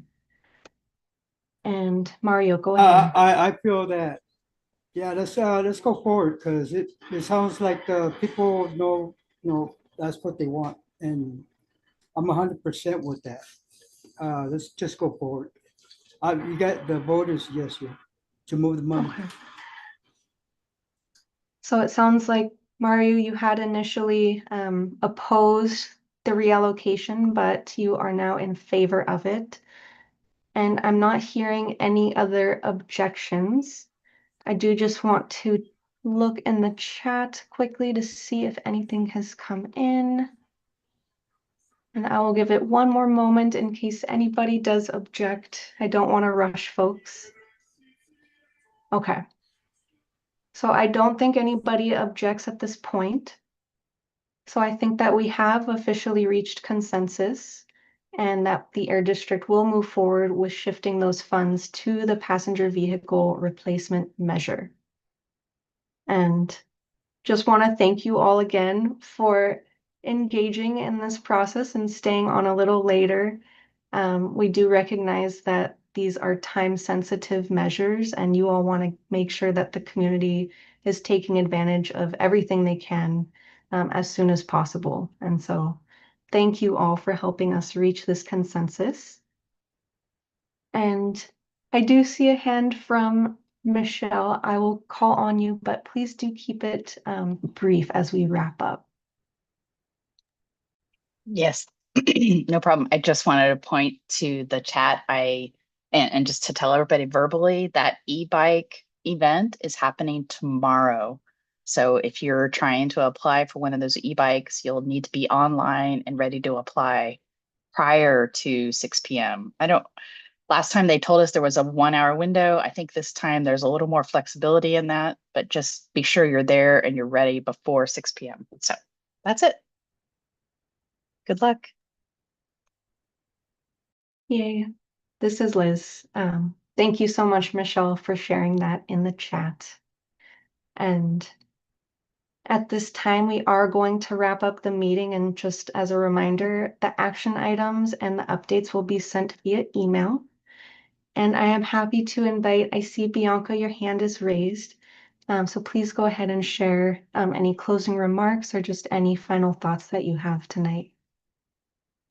I wanted to see if the Air District could send a reminder tomorrow, maybe before the e-bikes. I know that there was some community interest from here and wanted to do it. So if it's possible, we could just get a reminder for them that maybe are missing that information, but it's a very good opportunity.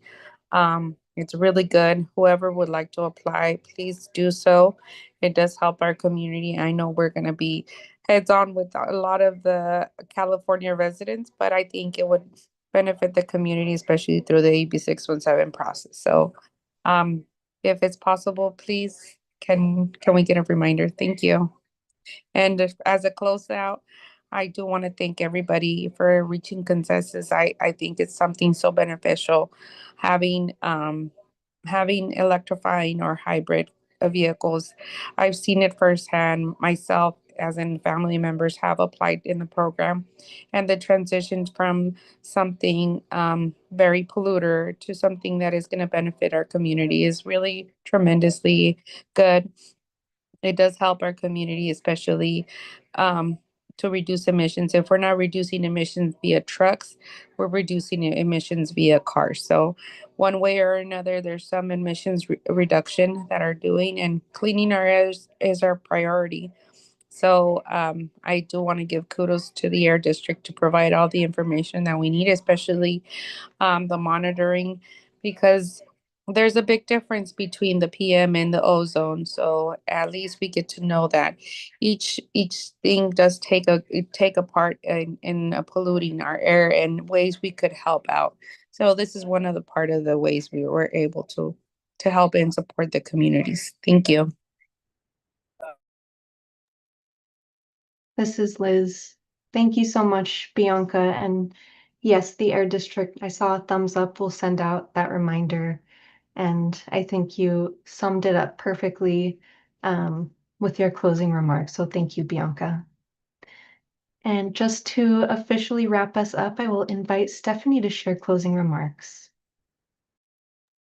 Thank you, Liz, and thank you, everyone. Again, I always appreciate the engagement. I know we're past time, so if you need to hop off, you feel free, but I very quickly wanted to share. I know a lot of you on this call are aware and have talked to Nancy already, but I just wanted to share because it's super time sensitive as well, that in this new proposed budget for this upcoming year, we are seeing that the governor's proposed budget is not going to have AB 617 funding for this upcoming year.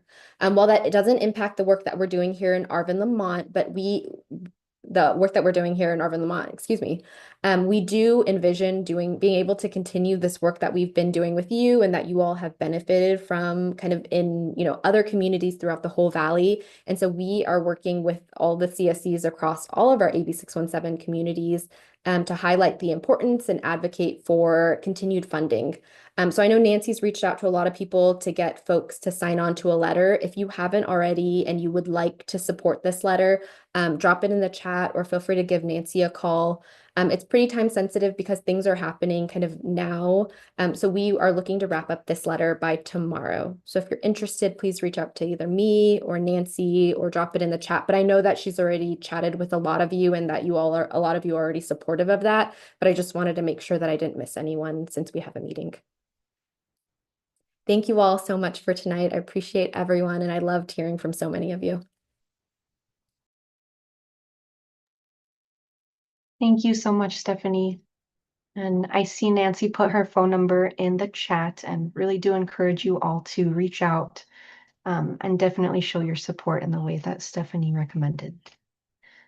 And with that, I am happy to close out our meeting. And again, just want to thank all of our CSC members and our agency partners who have contributed to tonight's meeting, and want to wish you all a very good night. We can open it up for our last public comment, and if you need to sign off, that is totally okay. And again, just wishing you a good night.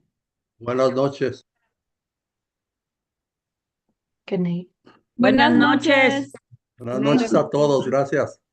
Buenas noches. Good night, Buenas everybody. noches a todos. Buenas noches. Buenas noches. Buenas noches, vecinos. Good night, everyone. I had a quick comment regarding translation. Can we remind people when they speak, they go into like the Spanish channel and they decide to speak English, that they need to do it in Spanish, because Bianca's whole conversation was muted because I muted the mono speaking and I didn't hear nothing. And I think that's the third time in one meeting that's happened. Yeah, definitely. Thank you for letting us know. I think we weren't aware that that was happening, but that is very important. And so we will be sure to remind folks at the beginning of the meetings and possibly even throughout. And if that does happen again, do feel free to unmute or send us a message, because we do want to, in those cases, actually pause the meeting, so that we can make sure the interpretation is working for everyone. Okay, thank you. Yeah, thank you for letting us know. Thank you, everyone. Buenas noches. Yo también quiero comentar que nosotros no escuchamos el comentario de la persona que hizo acerca de su experiencia con el carro eléctrico. Nada más escuchamos cuando ustedes le dijeron que se iban a comunicar con él para que a ver si lo ayudaban con lo de sus accesorios o no sé. Es que no escuchamos el comentario que esa persona hizo.